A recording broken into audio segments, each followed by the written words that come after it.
Chapter 1351, The Inferno of the Red Lotus, 3. Levi nodded, suspecting that there were likely some hidden secrets involved. But it didn't matter anymore. I was now under his protection. With his power, he could easily shelter her as she grew. The old events, long buried in the past, were just dust in the wind, soon to dissipate.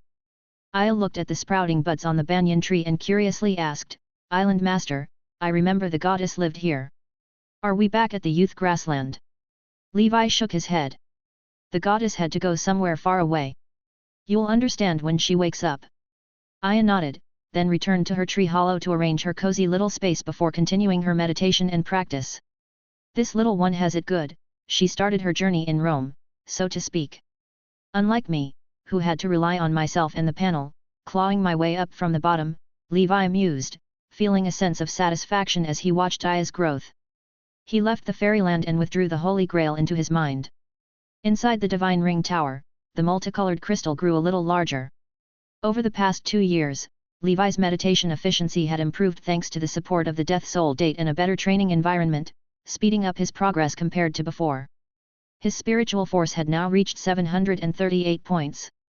However, without having developed his 7th innate spell, he still didn't qualify as a true senior 5th circle wizard.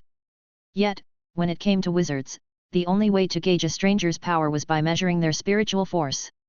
The number of innate spells a wizard possessed was usually known only to the individual unless they chose to reveal it. In his multicolored crystal, there were now 3 maxima of the soul. The first one took Levi less than 6 months to condense.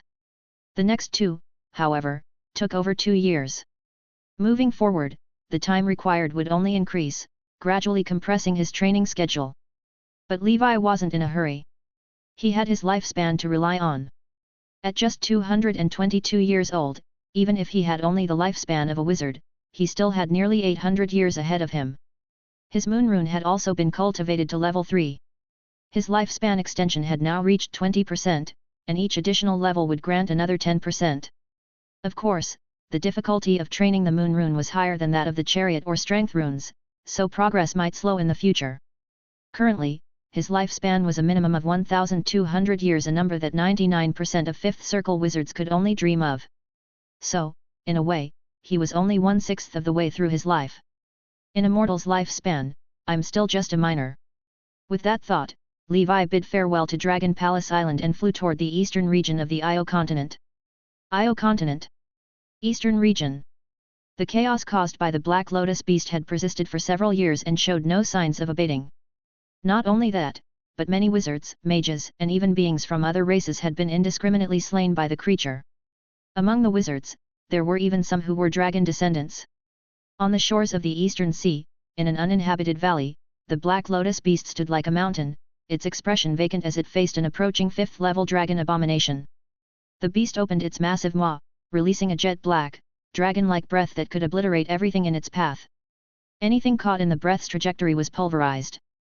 A hulking, grotesque dragon abomination, laughing maniacally, tore through the breath and charged at the Black Lotus beast. Die! In the next moment, beams of light from various magic arrays descended from the sky, encircling the abomination. Simultaneously, the valley was bathed in golden light, and colossal golden winged birds circled overhead. Subdue the dragon! Simon appeared in the sky like a god. Under the combined pressure of the array and his domain, the dragon abomination was suppressed, unable to move. The shadow of an end-dragon bird used its razor-sharp claws to effortlessly tear through the 5th-level dragon abomination's impenetrable scales and hide. Its hooked beak struck, blinding the abomination and eliciting a pained roar. A fire god's apparition descended from above, its world-ending great sword falling from the heavens. With a resounding crash, the dragon abomination's head was severed, dropping to the ground. In its dying gaze, there was confusion and unwillingness. The end-dragon bird, wasn't it extinct? Simon picked up the head, flames erupting from his palm, reducing the dragon abomination's body to ash. He closed the creature's unseeing eyes and stored its remains in his storage ring. The past 2 years had not gone as smoothly as Simon had hoped. Whether it was the Sky Dragon Wizard of Storm City or the 2 dragon descendant witches from the Sea of Stars, they spent their days in seclusion within their strongholds. Though powerful, Simon dared not attack the headquarters of these top-tier forces. He could only vent his frustration by killing lesser beings. Luckily, today, a 5th-level peak dragon abomination had taken the bait, giving him a much-needed victory. Suddenly, a terrifying noise echoed through the air. Simon quickly retreated, disappearing from the valley. Using a treasure to cloak himself, he observed from the sky, his eyes fixed on the distant sea. In the distance, a towering, majestic black stone palace emerged from the ocean, parting the waters as it slowly rose. Countless gallons of seawater cascaded down its sides, sending massive waves crashing toward the shore. What is this? Simon's heart raced with surprise. Once again, it seemed he had stumbled upon something extraordinary. His enviable luck never ceased to amaze him.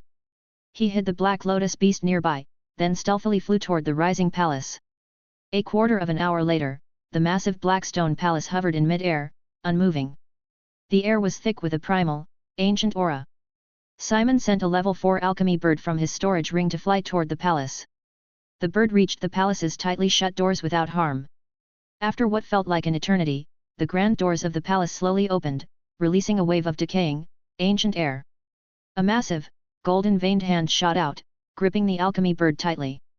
Chapter 1352, The Inferno of the Red Lotus, 4. With a gentle squeeze, the metallic body of the bird was crushed, twisting and deforming under the pressure. A towering figure, standing about 3 meters tall, appeared. His entire body seemed to be sculpted from gold, his physique reminiscent of an ancient Greek statue. Strength and beauty, perfectly combined with golden proportions.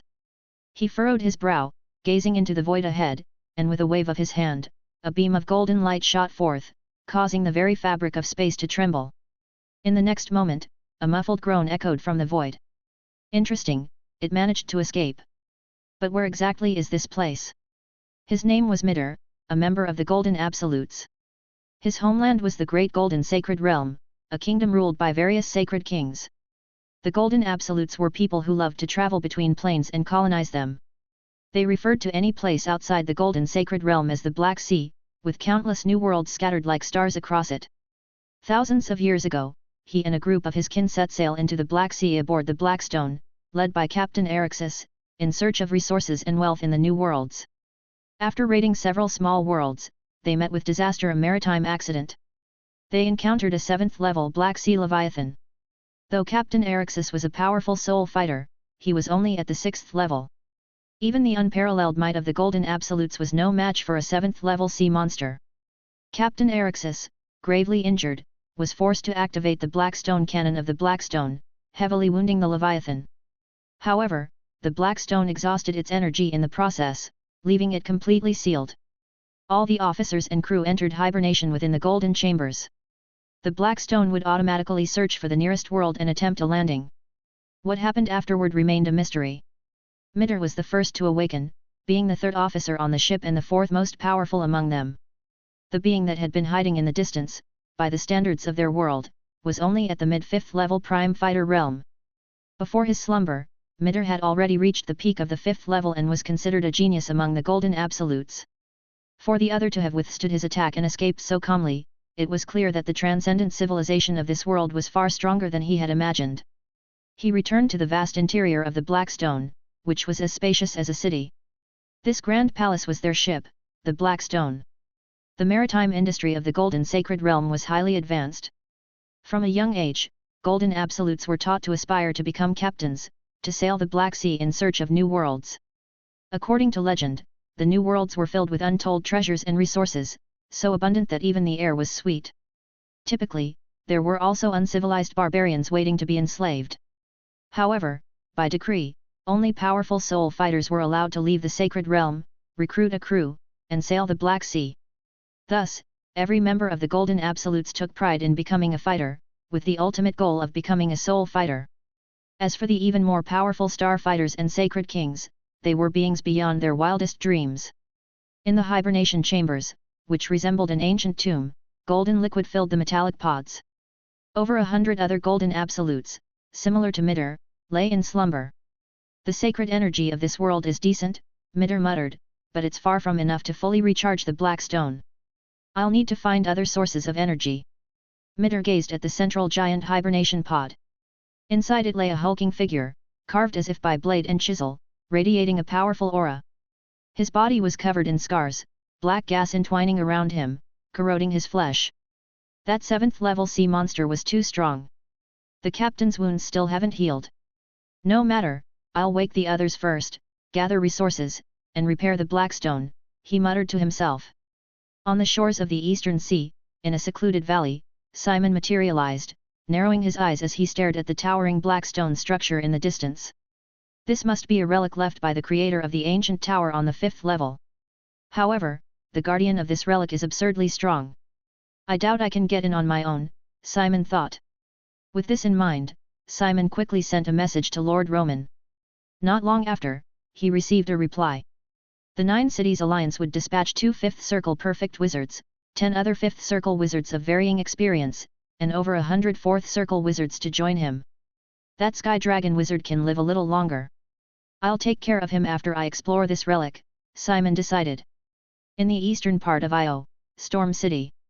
High in the sky, within the wind disaster stratum, an old wizard with white hair and beard sat cross-legged, deep in meditation. In front of him floated a crystal ball, resembling a globe, with swirling currents surrounding it. This artifact, called the Heavenly Sphere, belonged to the Storm School of Thought. It was refined from the eye of a 7th level celestial beast. With this artifact, one could perceive distant, intense air currents, leading to the discovery of treasures or powerful enemies. The old wizard opened his eyes, focusing on a chaotic area of the Heavenly Sphere, where the air currents were particularly turbulent. Such a disturbance must mean a large ancient relic has surfaced. Immediately, he sent a message to the upper echelons of Storm City, organizing a team to head overseas. The emergence of the Blackstone structure had caused quite a stir, and news of the relic quickly spread. However, many who went to investigate did not return. A few 5th Circle Wizards who barely escaped alive reported that a terrifying Black Lotus beast was lurking in the deep sea surrounding the relic. In a small wizard gathering, Levi, now disguised, had been following the trail of the Black Lotus beast. From what I've seen, it's indeed the Black Lotus beast causing havoc. Could it have come from an ancient relic? And what if there are more sub-dragons inside, he pondered. Chapter 1353, The Inferno of the Red Lotus, 5. His thoughts wandered far and wide. In the blink of an eye, a month had passed. It was now the year 1213 of the Holy Brilliance calendar, the month of beginning. After the 112th round table meeting, Levi showed the projection of the Blackstone Palace, which had been circulating in the outside world, to the Flower Knight. With her vast experience, perhaps she could glean some insight. This thing doesn't seem to be a relic of a wizard. It's likely from another civilization, though I can't say for certain which one. The places the dark ancient tower has traversed far exceed the bounds of the Pan Plane. There's nothing in this tower that would surprise me. If you're planning to explore it, be cautious. The unknown is always the most terrifying, the Flower Knight advised. All right, Levi responded, deep in thought. Over the long years and countless journeys, who knows how many secrets were buried within the ancient tower. After bidding farewell to the Flower Knight, Levi mused, if only I could live inside the ancient tower. Decades are just too fleeting. The emergence of this unknown relic had spread even wider than the incident at Youth Grassland. After all, there was a 6th level entity guarding that anomaly, and the treasure was just a single holy grail. But within this relic, everything remained a mystery. Wizards were particularly passionate about exploring such relics. In the coastal valley, Simon, who had been hiding, grew anxious. Damn it, others have found this place too. He had intended for the 9 Cities Alliance to claim it for themselves, but now that seemed impossible. Still, maybe this isn't so bad. No one else knows just how powerful the guardian of this relic is. Let them go ahead and serve as cannon fodder. I'll just have my people surround the relic from the shadows. When the time comes, whatever they take will be mine. Besides, the emergence of this relic might attract more dragon-descendant wizards. Cyrus, Alexandra, Elsie. The more I think about it, the more it seems to work in my favor. Sea of Stars, New Fire Dragon Island. Weapon making proficiency plus 246. The Holy Infant glanced at the panel, noting the increasing proficiency in his weapon-making skill. During this time, he had reforged and upgraded the gold-dividing secret sword. After infusing it with amethyst, the secret sword had become even sturdier and more resilient. Moreover, its appearance had completely transformed, now glowing with a faint purple light. Even if the Holy Infant used it, no one would be able to discern its true nature. "I'll call you the Violet Flame Secret Sword," he said, gripping the sword in his hand. With a single swing, a scorching violet beam slashed through the ground, cutting deep into the earth. Impressive power. With a thought, the Violet Flame Secret Sword returned to his pocket. Haha, top-grade equipment, +1. After finishing his work, the Holy Infant made his way to Rust Island. "Master Fire Dragon, are you planning to venture into the ancient ruins?" asked the Rust Dragon Wizard. "Yes, I have to check it out. Who knows, I might gain some benefits," the Holy Infant laughed. "While you were in seclusion refining your weapons, both the Red Dragon and the Blue Dragon headed there as well. If you go, you'll have some support, but be careful.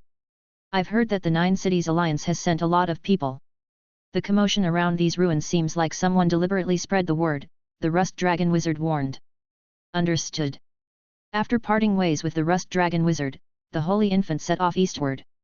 The Rust Dragon Wizard, on the other hand, headed into the depths of the Sea of Stars. Now that all the major organizations are focused on the ruins, and the Nine Cities Alliance is at war with the Tomb Clan, this is the perfect time for me to advance to the Primordial Soul stage. I, Mandros, have been cultivating for 1,000 years, and I've been in the Fifth Circle realm for over 400 years.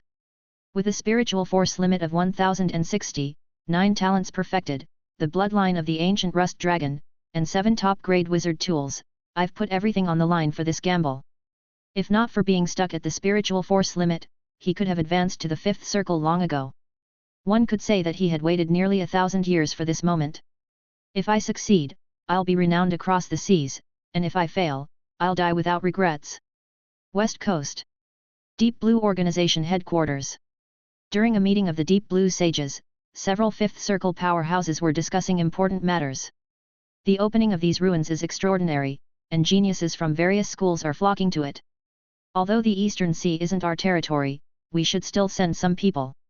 Even a small share of the spoils would be a victory. Each major organization should send at least 1 Fifth Circle wizard and 10 Fourth Circle wizards. Agreed. Agreed. With such a grand event, I'm sure the Sky Dragon Wizard will show up as well, said the Golden Light Wizard, rubbing his hands together in anticipation. If he could defeat the Sky Dragon Wizard, his reputation in the Endless Sea would soar even higher. It would also help his family secure a position for him in the Enforcement Division of the Star Tower. "I'll represent the Witch's family," said the Snow Lotus Witch. A burly wizard from the Ocean Abyss Alliance spoke up, his face filled with excitement. "This is truly thrilling. After lying low in the ancient tower for over 40 years, it's time to stretch my muscles." He was Mengong, a sea aristocrat and the most talented body-tempering wizard of the younger generation in the Ocean Abyss Alliance. He was one of the few who had successfully practiced the 8-armed demon god body-tempering technique. The most up-to-date novels are published on Fruitnoelo. "Since all of you are going, it wouldn't be right for me, Hades, to stay behind. Haha, poor Van Dis just went into closed-door seclusion and missed out on this grand event," Hades laughed, brimming with confidence. At the Seven Waters steeple, the geniuses of Lilith's cabin were also eager to participate. The meeting buzzed with excitement. The opening of these ancient ruins promised to be a grand stage. Chapter 1354, The Inferno of the Red Lotus, 6.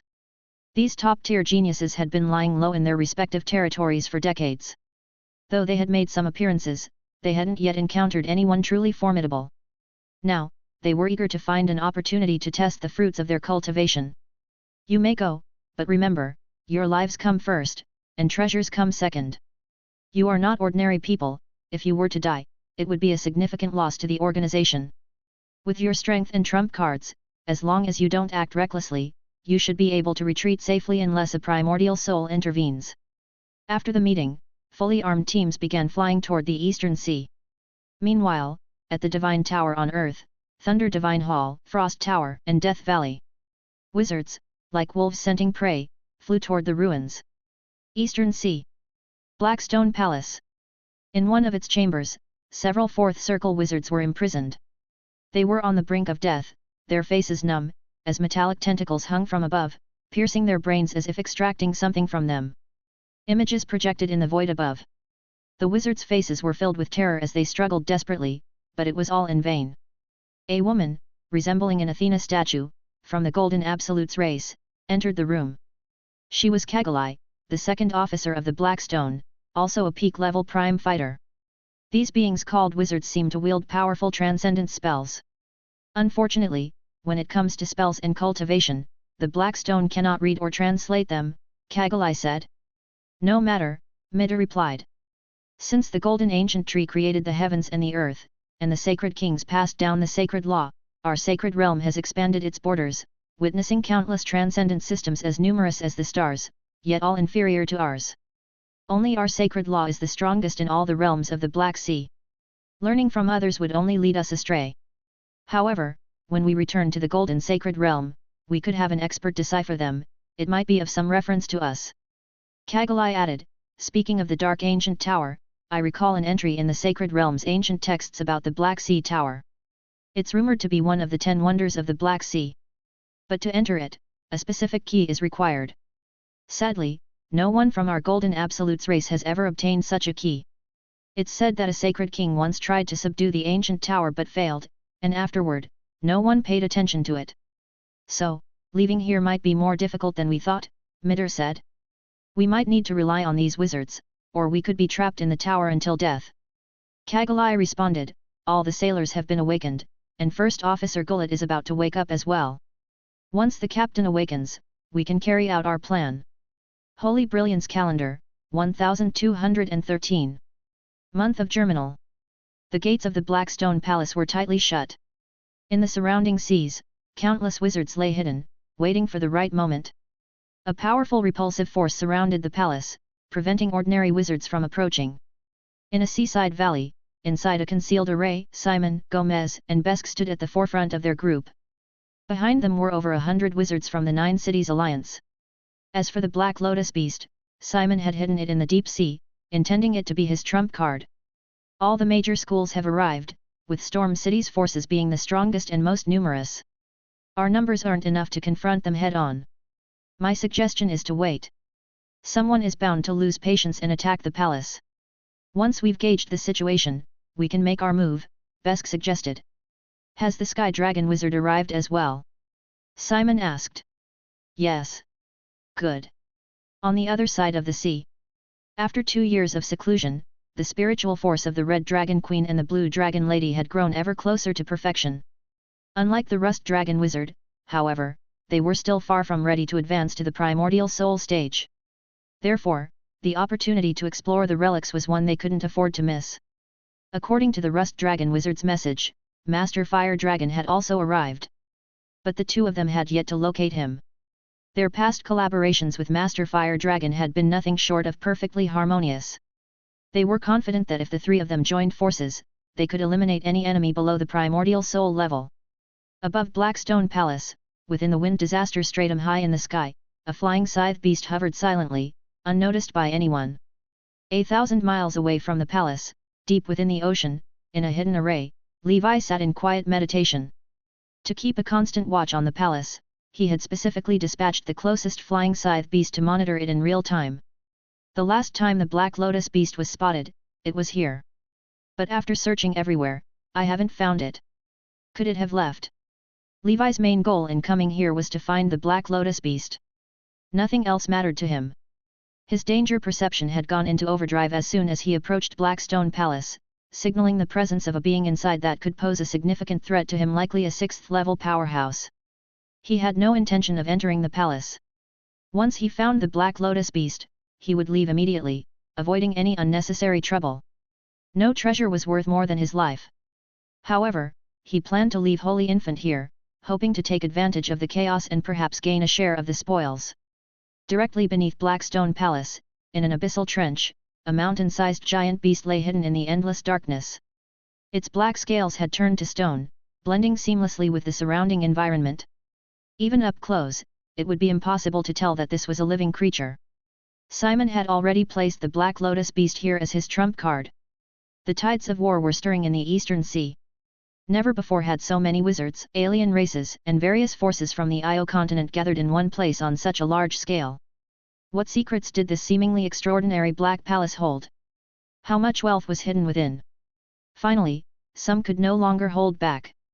They took to the sky, flying toward Blackstone Palace. Among them were many from the Amethyst race, led by Gal, the 5th level peak amethyst who had appeared on the youth grassland. Gal could no longer resist. He could sense that there were valuable treasures inside the palace. It might even contain high-level metal ores. To him, the mysterious Blackstone Palace itself was a delicacy. Soon, other alien races and nomadic wizards followed. Gal and the other powerful amethysts exploded with a brilliant purple light. Sacred skill, Star Crasher.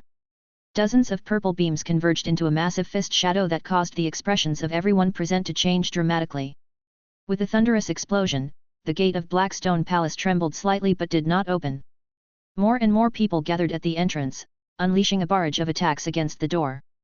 Finally, after an indeterminate amount of time and amid a deafening warning siren, the Blackstone gate slowly opened, revealing a deep, dark passageway. Chapter 1355, Blackstone Palace. Io Continent. Eastern Sea. In the Blackstone Palace. As the door opened, figures rushed in. The amethyst race was the first to bear the brunt. Gal's face was fierce. He grabbed a non-human who was not afraid of death and hammered him to death. Damn it, when the door was opening, all of them were hiding their heads and showing their tails. Now that the door is open, everyone is running faster than anyone else. Gal was extremely unhappy. In the passageway, a level 4 non-human rushed inside.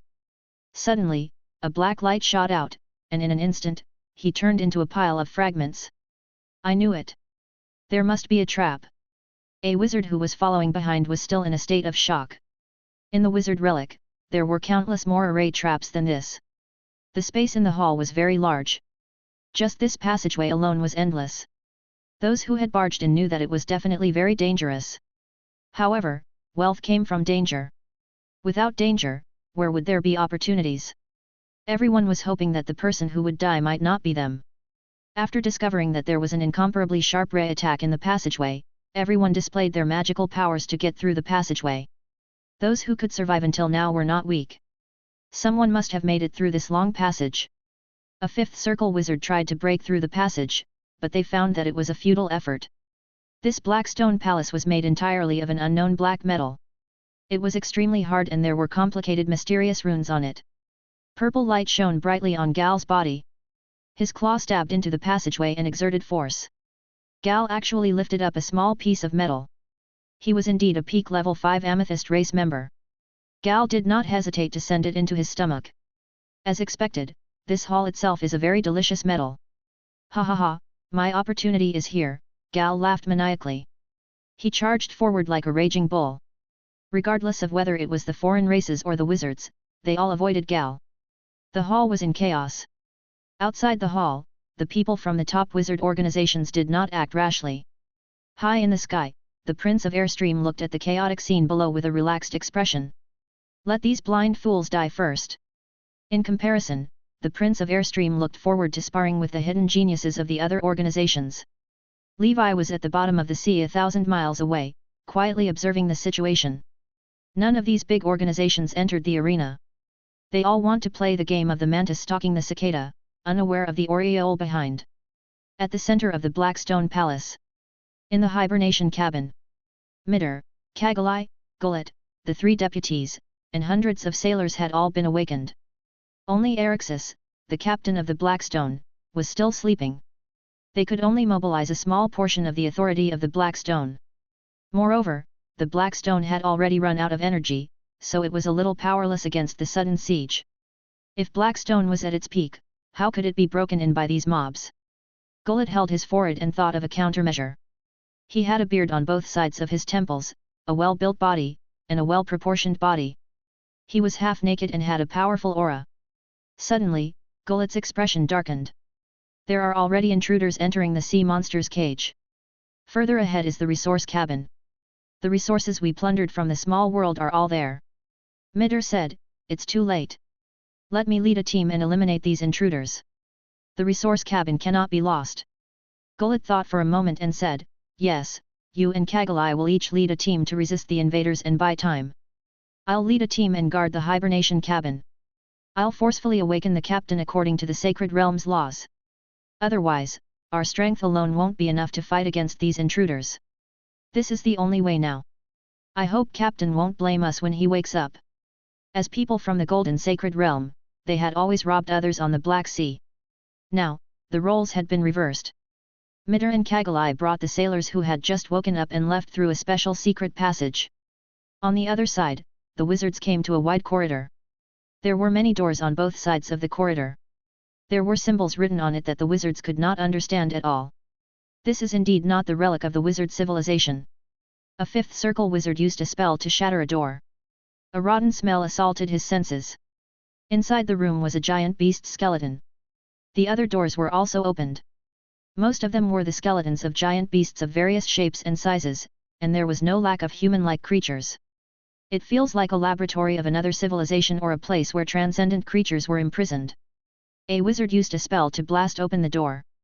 All of a sudden, there was a scream. An octopus-like monster was hugging his face.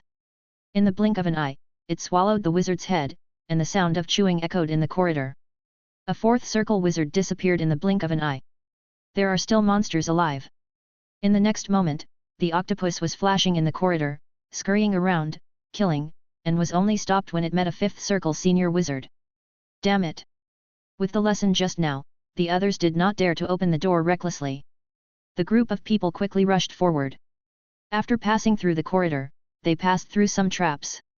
The wizards came to a place that looked like a treasure trove. On both sides of the treasury, there were 2 golden statues guarding it.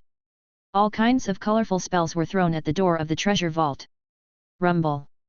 The door of the treasure vault was unusually hard. There were so many people present, and many of them were fifth circle senior wizards. It would take some time to open it. Chapter 1356, Fighting the Bandits.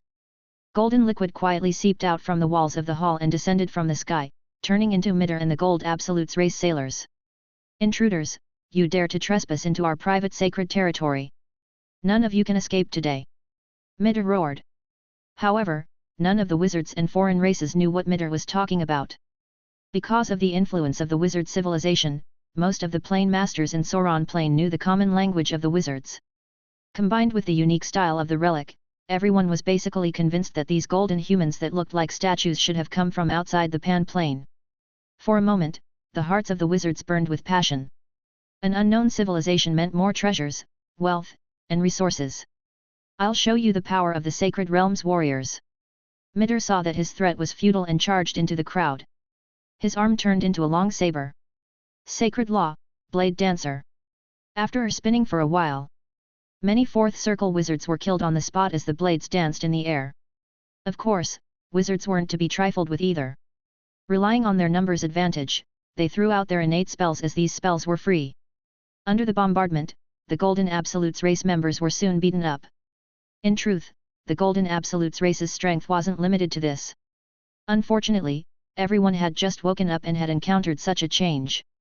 Their strength had not fully recovered. As more and more wizards and foreign races swarmed in, the pressure on the Golden Absolute's race grew as more and more people died. When the Golden Absolute's race people died, their bodies remained motionless, turning into golden statues. Golden leaves flew out of the corpse, passing through the black stone hall and floating to the endless sky. The leaf seemed to be leaving this world. However, it eventually encountered some invisible barrier and drifted away like a fallen leaf. Different leaves had different pictographic runes on them. These symbols were of all shapes and sizes. Swords, spears, swords, halberds, birds, fish, insects, ice, snow, fire, everything in the world existed. High in the sky, the blue dragon lady reached out and held one of the golden leaves with the shape of an arrow in her hand. What is this? In the red dragon queen's hand was a shield-shaped golden leaf. On the other side, Holy Infant flew out and grabbed a golden leaf that looked like a knight's sword. A fifth circle ordinary wizard in front of him also discovered this item. This is mine. The wizard casually sent a water dragon tornado over. What welcomed the wizard in return was a terrifying fire dragon that instantly vaporized the water dragon tornado and annihilated it. After Holy Infant vaporized the water dragon tornado, the wizard knew that he wasn't a match for Holy Infant, so he quickly left. Holy Infant successfully obtained the golden leaf. The golden leaf seemed to have some kind of spirituality as it trembled slightly in Holy Infant's hand. I'll slowly study this thing after I return. Holy Infant disappeared quietly and began to search for other golden leaves. In the outside world, conflicts continued because of the arrival of the golden leaf. Inside the treasure trove, Mitter looked at the increasing number of intruders in despair. He turned into a golden blade light and tore a hole in the encirclement. He merged into the wall and disappeared. In front of the fierce wizard army, his power was not enough. Boom! The door to the treasure trove was finally opened by the wizards. A dusty and ancient aura assaulted their senses. After the smoke and dust, what appeared before their eyes was a mountain of ores, a variety of biological materials, and a wide variety of other resources and materials. In fact, the wizards also saw 7 ancient oil paintings with golden frames. In the oil painting, there were truth oddities of various shapes and sizes sealed within. Thunder worm, fire snake, ice crow, water dragon, broken sword, tombstone, and dead wood. There were a total of 7 truth wonders, and some of them were familiar to wizards, such as thunder worms and water dragons. It's really a waste. These foreign races actually treat truth wonders as works of art. In an instant, the wizards were in a chaotic state. Be it ores, materials, or truth oddities, they were all enough to drive the wizards crazy. Inside the hibernation chamber, Gullet's eyes were filled with rage. Damn it, we've worked so hard to collect the universe sacred relics. We were going to sacrifice them to the sacred king. One of the important goals of the voyage was to find the universe sacred relics and bring it back to the sacred realm. These universe sacred relics were sacrificed to the sacred king through a special ritual. They could exchange for the corresponding benefits from the sacred king and increase their strength from there. Gullet looked at the chaotic situation in the resource cabin through the projection. After hesitating for a moment, he gave the order. A bunch of bandits, go to hell. In the next moment, the black stone palace started to tremble. The resource cabin left the hall and flew out into the sky before detonating. Rumble. This was accompanied by a terrifying explosion. The shockwave swept through everything. Hundreds of foreign races and wizards were reduced to ashes in the explosion. Countless ores were blasted away and scattered across the sky like rain. The oil painting that sealed the 7 truth oddities was also completely torn apart. The 7 rays of light flew in all directions instinctively and disappeared. It was a shocking explosion. The explosion attracted the attention of all the wizards and foreign races present. A portion of the resources were destroyed in the explosion. However, there were still quite a few who fell from the sky. The scene was a mess. The moment the truth oddities appeared, countless greedy gazes looked over. Even Holy Infant could not help but breathe heavily. Holy Infant was like a computer as he quickly analyzed the situation. Out of the 7 truth oddities, Levi already had 2. They were the Thunderworm Chrysalis and Water Dragon's Song. Chapter 1357, Sky-Grade Truth Oddities. Duplicated truth oddities could not be refined and those 2 were directly eliminated from Levi's list. Moreover, the effects of these 2 oddities were average. There were also 2 Earth-grade oddities. They were the fire-swallowing snake and the ice crow. Although Levi didn't own these 2, their effects were average judging from the illustrations. The remaining 3 were a piece of dead wood, a broken sword, and a tombstone. Holy Infant did not hesitate. Holy Infant flew directly towards the broken sword that was relatively close to him. These 3 truth oddities were most likely sky-grade. And this broken sword must be the metal faction's truth oddity. At the same time, in the sea near the gravestone, a burly rock demon giant flashed with runes and flew toward the gravestone. It was Levi's bronze statue body tempering technique, rock demon form. On the other side, in the deep sea, a black scale dragon abomination that emitted a violent aura leaped out of the sea and flew towards the withered wood like truth oddity. It was Levi's original body. Soldiers were trained for 1,000 days and used for a moment. The body tempering clone, Holy Infant clone, and the knight himself were all mobilized. Only a child had to choose among the remaining 3 oddities. But as an adult, Levi wanted everything. As for the other rare materials, minerals, and resources, there were too many people at the scene, and the resources were scattered by the shock wave. Levi couldn't care less about it, nor could he snatch it away. If he missed out on a truth oddity, it would be as difficult as ascending to the heavens to get it again. As for the others, there would always be a chance. Of course, the dead wood, broken sword, and gravestone were all extraordinary items. Any normal person could tell. Furthermore, the wizards had already discovered the pattern. Most of the low-level earth oddities were in animal form. High-level oddity came in all shapes and sizes. Therefore, most of the wizards went after the broken sword, the dead wood, and the gravestone. For safety reasons, whether it was Levi's original body or the Holy Infant clone, they were both quite far away from the Blackstone Palace. Before Holy Infant arrived, there were already many wizards nearby who were fighting here. A fourth circle wizard reached out to grab the broken sword. The broken sword buzzed and sliced his palm off. His fourth circle protective force field was torn apart. This kind of power was undoubtedly a sky-grade oddity. Get lost, all of you. I'm from the metal faction. What are you guys from other factions here for? A fifth circle senior wizard with a helmet and armor descended. Metal liquid flowed on the surface of his body, and sharp thorns that emitted a dim light appeared and shot out. Some weak wizards and foreign races were instantly killed. Seeing this scene, most of the ordinary wizards would stay away from them and chase after other low-level truth oddities or resources. Ha ha ha. The Metal School wizard did not have much time to be complacent. Ripples appeared in the air. An elegant red ribbon appeared, and Simon descended with a calm expression. This item belongs to me. Everyone, leave, Simon said indifferently, and a powerful aura spread out, shocking everyone present. In fact, Simon was quite far away from the location of the broken oddity. In order to snatch the treasure, he directly used the void teleportation spell that came with the streamer. For a fifth circle top-grade wizard tool, the void teleportation function was basically a trump card that needed a long cooldown time. Most people would save it for escaping. However, Simon was fearless. With his strength, it could be said that he was killing indiscriminately in such a chaotic situation. Furthermore, there was a black lotus beast hidden under the Blackstone Hall. The burly wizard had a solemn expression. He was very afraid of Simon. However, when faced with a metal-type oddity like the broken sword, he naturally didn't want to give it up. The burly wizard said in a deep voice, "Simon, you're from the Burning School of Thought.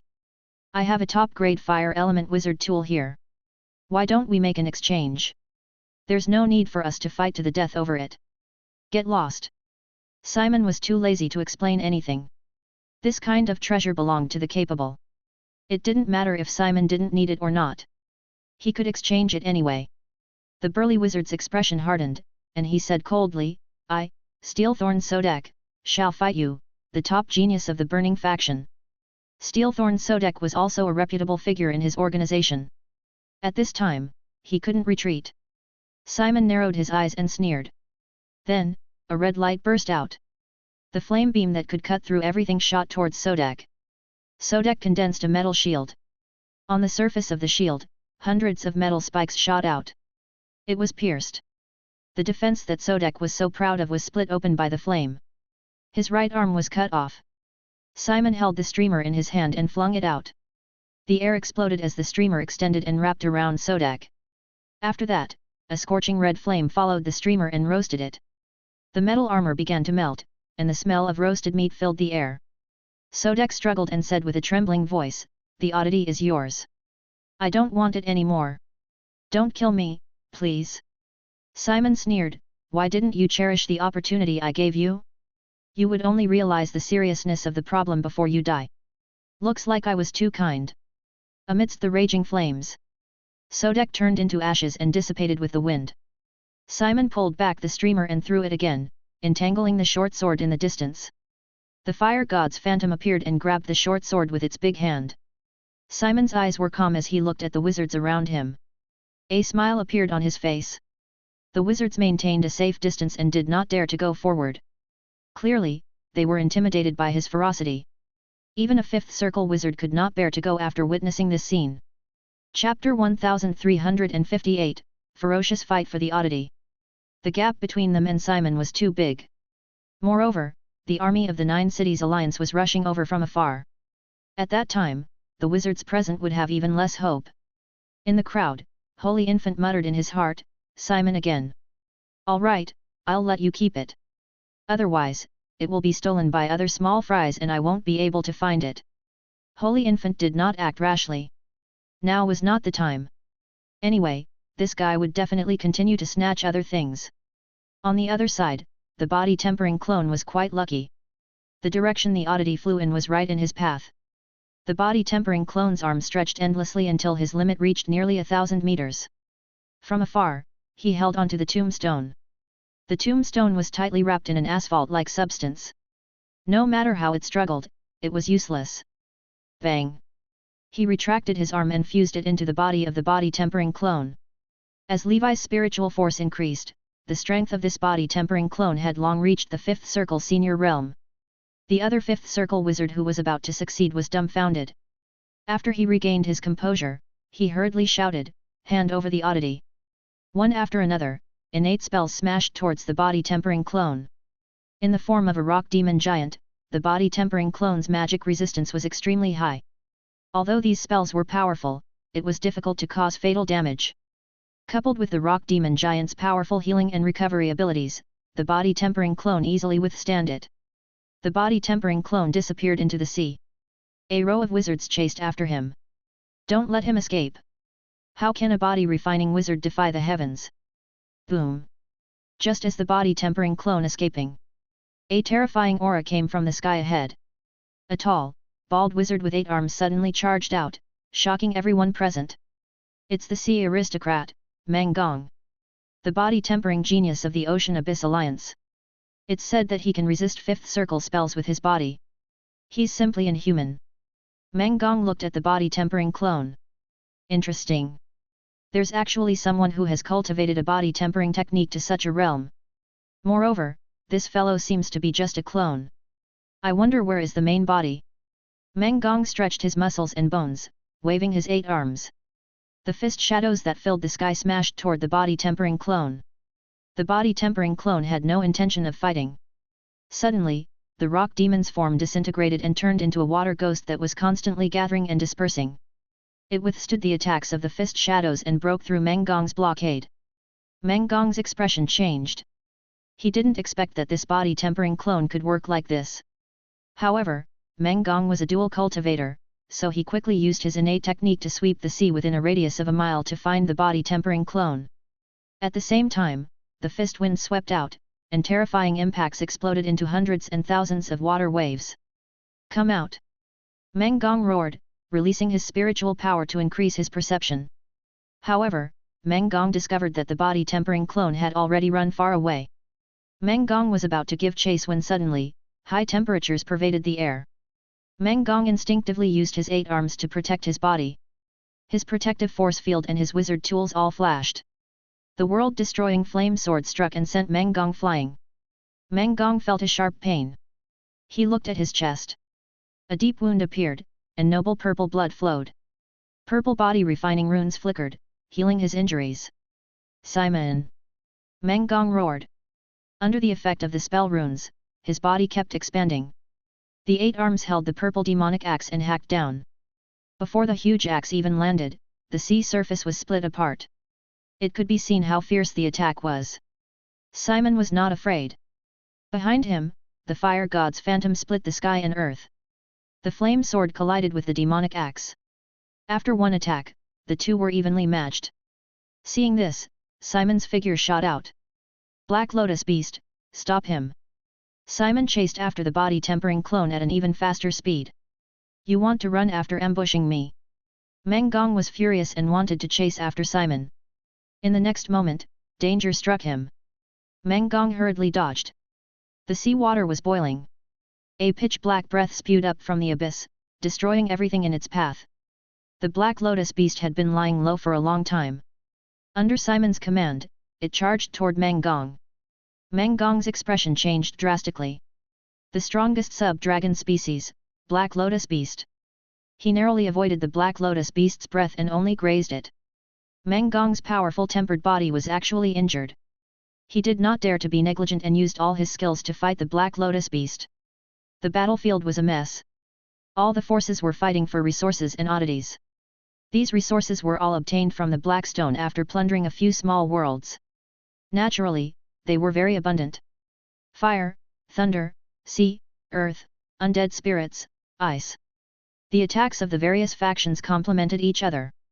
Hiding in the Black Stone, the 3 captain deputies looked at the intruders who were engaged in a chaotic battle outside. They felt numb. They had underestimated the power and ruthlessness of the wizard civilization. Any resources would be devoured by the locust-like wizards. Originally, the deputies did not care about it, but now, it seemed that the wizard civilization was not inferior to the sacred realm. By throwing away the resource cabin, they could survive by cutting off their tails. The remaining sailors finally cleared out the remaining enemies on the Black Stone. Of course, the amethyst race was an exception. This group of lunatics directly hugged Blackstone and gnawed on it, not participating in the chaotic battle outside at all. Mitter had once fought with Gal of the amethyst race, but Mitter was actually suppressed. Mitter simply let them eat the spaceship and waited for the captain to wake up. When the captain wakes up, prepare to die, intruders. In the outside world, among the various factions, the most eye-catching ones were undoubtedly the top geniuses. Chapter 1359, Attempting to Flee. Wherever the top geniuses passed, everyone retreated. It could be said that they had gained a lot. Earth-grade truth oddities were quickly taken away. After that, there were resources and materials that filled the sky. They were still fighting for them. Among all the oddities, the one that was the most difficult to catch and the one that caught the most people was that piece of dead wood. The dead wood was like a dragon, roaming through the void. Every time someone tried to catch it, sparks would flash around its body and it would directly escape into the void. When it reappeared, it was already dozens of miles away. There was no doubt that the function of the dead wood was absolutely powerful. It was suspected to be an extremely rare Morning Star level oddity on the 5th floor. Therefore, top-notch geniuses, nomadic wizards. A large group of 5th Circle wizards chased after the dead wood and flew all over the sky. In comparison, there were far fewer people chasing after the broken sword and tombstone. The dead wood flashed again in front of the pursuers. The Sky Dragon wizard's wind chains extended and grabbed at the dead wood. Snow Lotus Witch, the Prince of Airstream, and other top geniuses of the other factions also used their own methods. Sparks flew from the dead wood as if it was about to disappear again. A scarlet wound appeared in the sky. A golden divine palace descended. The suppressive power erupted, and the golden snake divine palace shrank, sealing the dead wood within. After chasing for a long time, Levi finally succeeded. Excited, he quickly fled. Damned dragon abomination, leave behind the oddity. Why is it you again? Shameless. One after another, innate spells and wizard tools were all aimed at him. The 6 Dharma idols and the golden snake divine palace collapsed in an instant. Relying on his divine weapon and powerful body, he was barely able to block the aftershock of the attack. Levi threw the dead wood into the ancient Banyan fairyland. The dead wood and the tombstone are in my hands. Only the broken sword was obtained by Simon. The power of the golden snake boiled, and the brilliant golden dragon armor materialized. Demonic flames surged into the sky. Levi held the crimson dragon slash in his right hand and swung his sword. The sword chi surged. A 5th Circle wizard did not dodge. After the sword light, he vanished into thin air. It's him. Sky Dragon wizard who was about to chase after the dragon abomination stopped. The familiar golden divine palace and the familiar sword chi. It was precisely that 3-headed dragon abomination that left him with lingering fear. Sky Dragon wizard hesitated for a moment, then quietly retreated behind everyone. Only those who had personally fought would know how terrifying this monster was. A fall into a pit, a gain in one's wits. Sky Dragon wizard trailed behind the team from a distance and no longer rushed forward. He planned to adapt to the situation. On the other side, the clone was being chased by Simon and Simon was closing the distance between them. Suddenly, a fire dragon descended from the sky and killed the body-tempering clone. The tombstone fell into the hands of Holy Infant who had been lying in ambush here for a long time. The body-tempering clone completed its mission and completely collapsed, disappearing. Holy Infant sneered, "This oddity belongs to me. Put down the oddity." Simon's expression turned cold. He didn't expect another person to come out of nowhere. "Are you Fire Dragon Wizard?"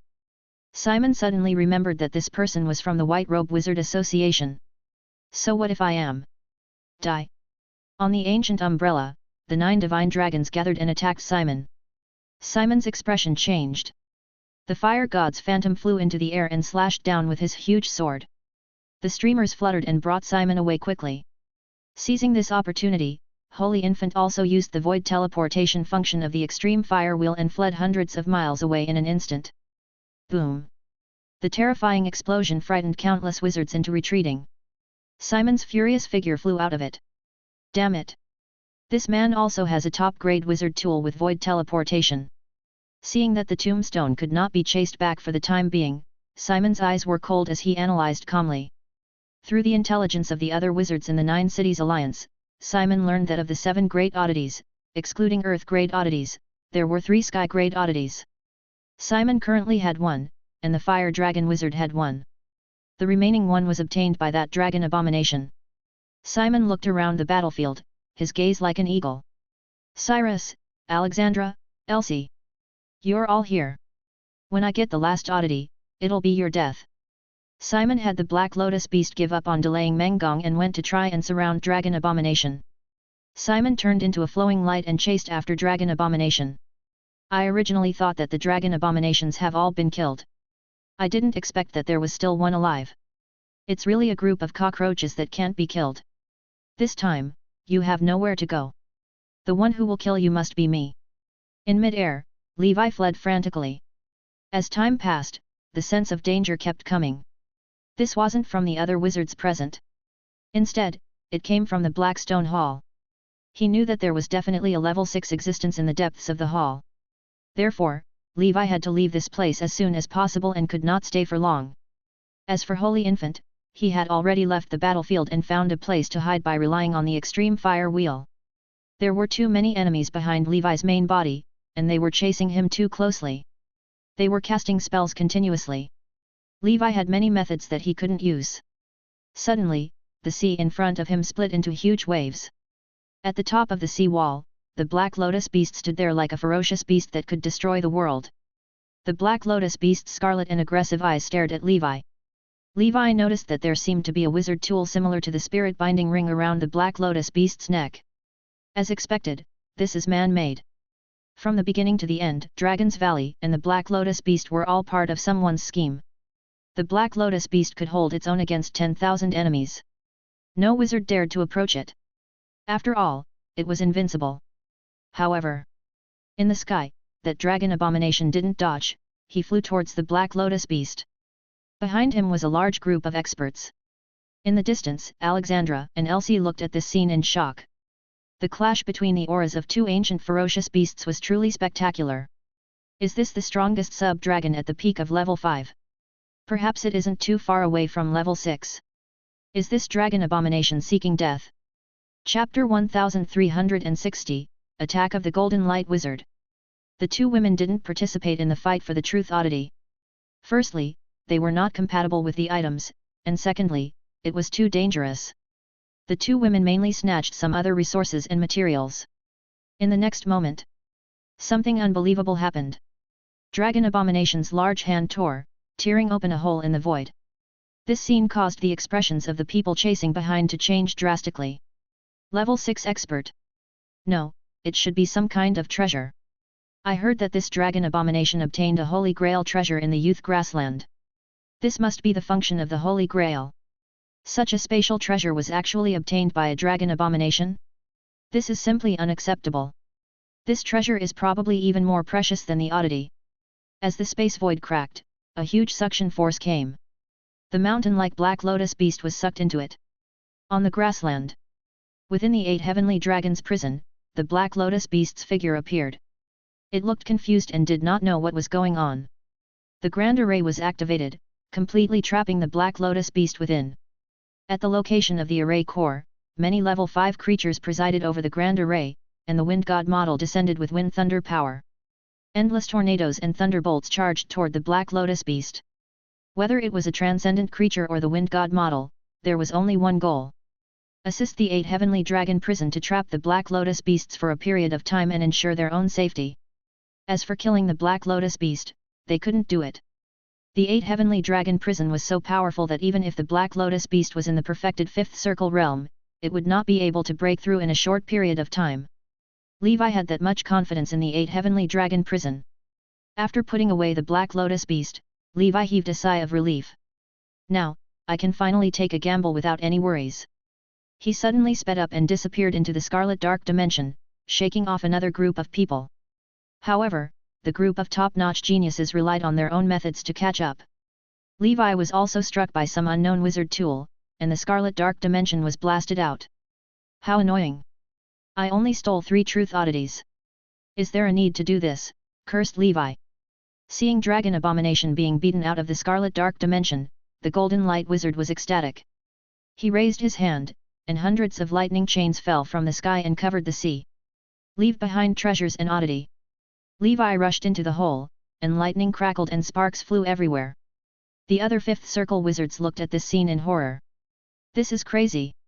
How powerful was the attack of the golden light wizard? This dragon abomination was too arrogant. Within one of the lightning chains, the golden light wizard's figure appeared. A golden door appeared behind him. Golden long swords that were flashing with lightning shot out in unison. Innate spell, King's 10,000 swords. This was the method that the golden light wizard was proud of. He had killed countless people with this move. Crack, crack, crack. The terrifying attacks all landed on the brilliant golden dragon armor, and bloody holes appeared one after another. Dragon abomination is mediocre after all. The golden light wizard was confident. Dragon abomination suffered such heavy injuries and did not even let out a muffled groan. It remained silent and continued to charge forward, completely ignoring the golden light wizard's attacks. This made the golden light wizard feel that he was being looked down upon. Innate spell, King's absolute sword. The golden light wizard gripped the air. Thunderclouds appeared in the sky, and a 100-meter-long lightning great sword slashed down. Behind dragon abomination, the 3,000 feather blades transformed into a great sword of wind and lightning, colliding with the lightning greatsword. The terrifying shockwaves of the explosion swept out, and the group of wizards retreated. The golden light wizard is too strong. Even with the dragon abomination's powerful physical body, the dragon abomination must have suffered heavy injuries. Even a perfected fifth circle wizard wouldn't dare to take that sword attack head-on, right? On the battlefield, it had already become the stage for the golden light wizard and dragon abomination. Dragon abomination did not seem to have any intention of fighting. He just kept running forward, his body covered in injuries. You still want to run? The golden light wizard took out a mirror-like wizard tool and disappeared. With a flash, the golden light wizard directly appeared in front of dragon abomination's path. It could be said that the golden light wizard was rather persistent. You can't run. You'll definitely die from this attack. The surging golden lightning formed a giant golden bird. Seventh talent, golden thunder god's wings. Boom. After a shocking collision, golden light filled the world. Golden light wizard's forehead was covered in sweat as he panted heavily. You should be dead now. A brilliant golden light tore apart the giant golden bird and broke through all restraints. This was the only light left in the golden light wizard's vision. As the golden light faded away, the headless corpse fell to the ground with a loud bang and was put away by the fleeing dragon abomination. He's really too noisy. Must he flash such bright light and give away his life like that? The brilliant golden dragon armor on Levi's body slowly dissipated, revealing a body covered in scars and scabs. Levi was indeed seriously injured. But what can a mere injury do to him? His breathing was heavy, like a dragon's roar. After witnessing the energetic golden light wizard being killed in an instant, many wizards stopped and did not dare to move forward. Behind them, Mangong, the Snow Lotus Witch, the Prince of Airstream, and the other top geniuses were still feeling a little scared. Although the golden light wizard was proud, he was indeed the strongest in the Deep Blue organization. If it was them, their ending might be even worse.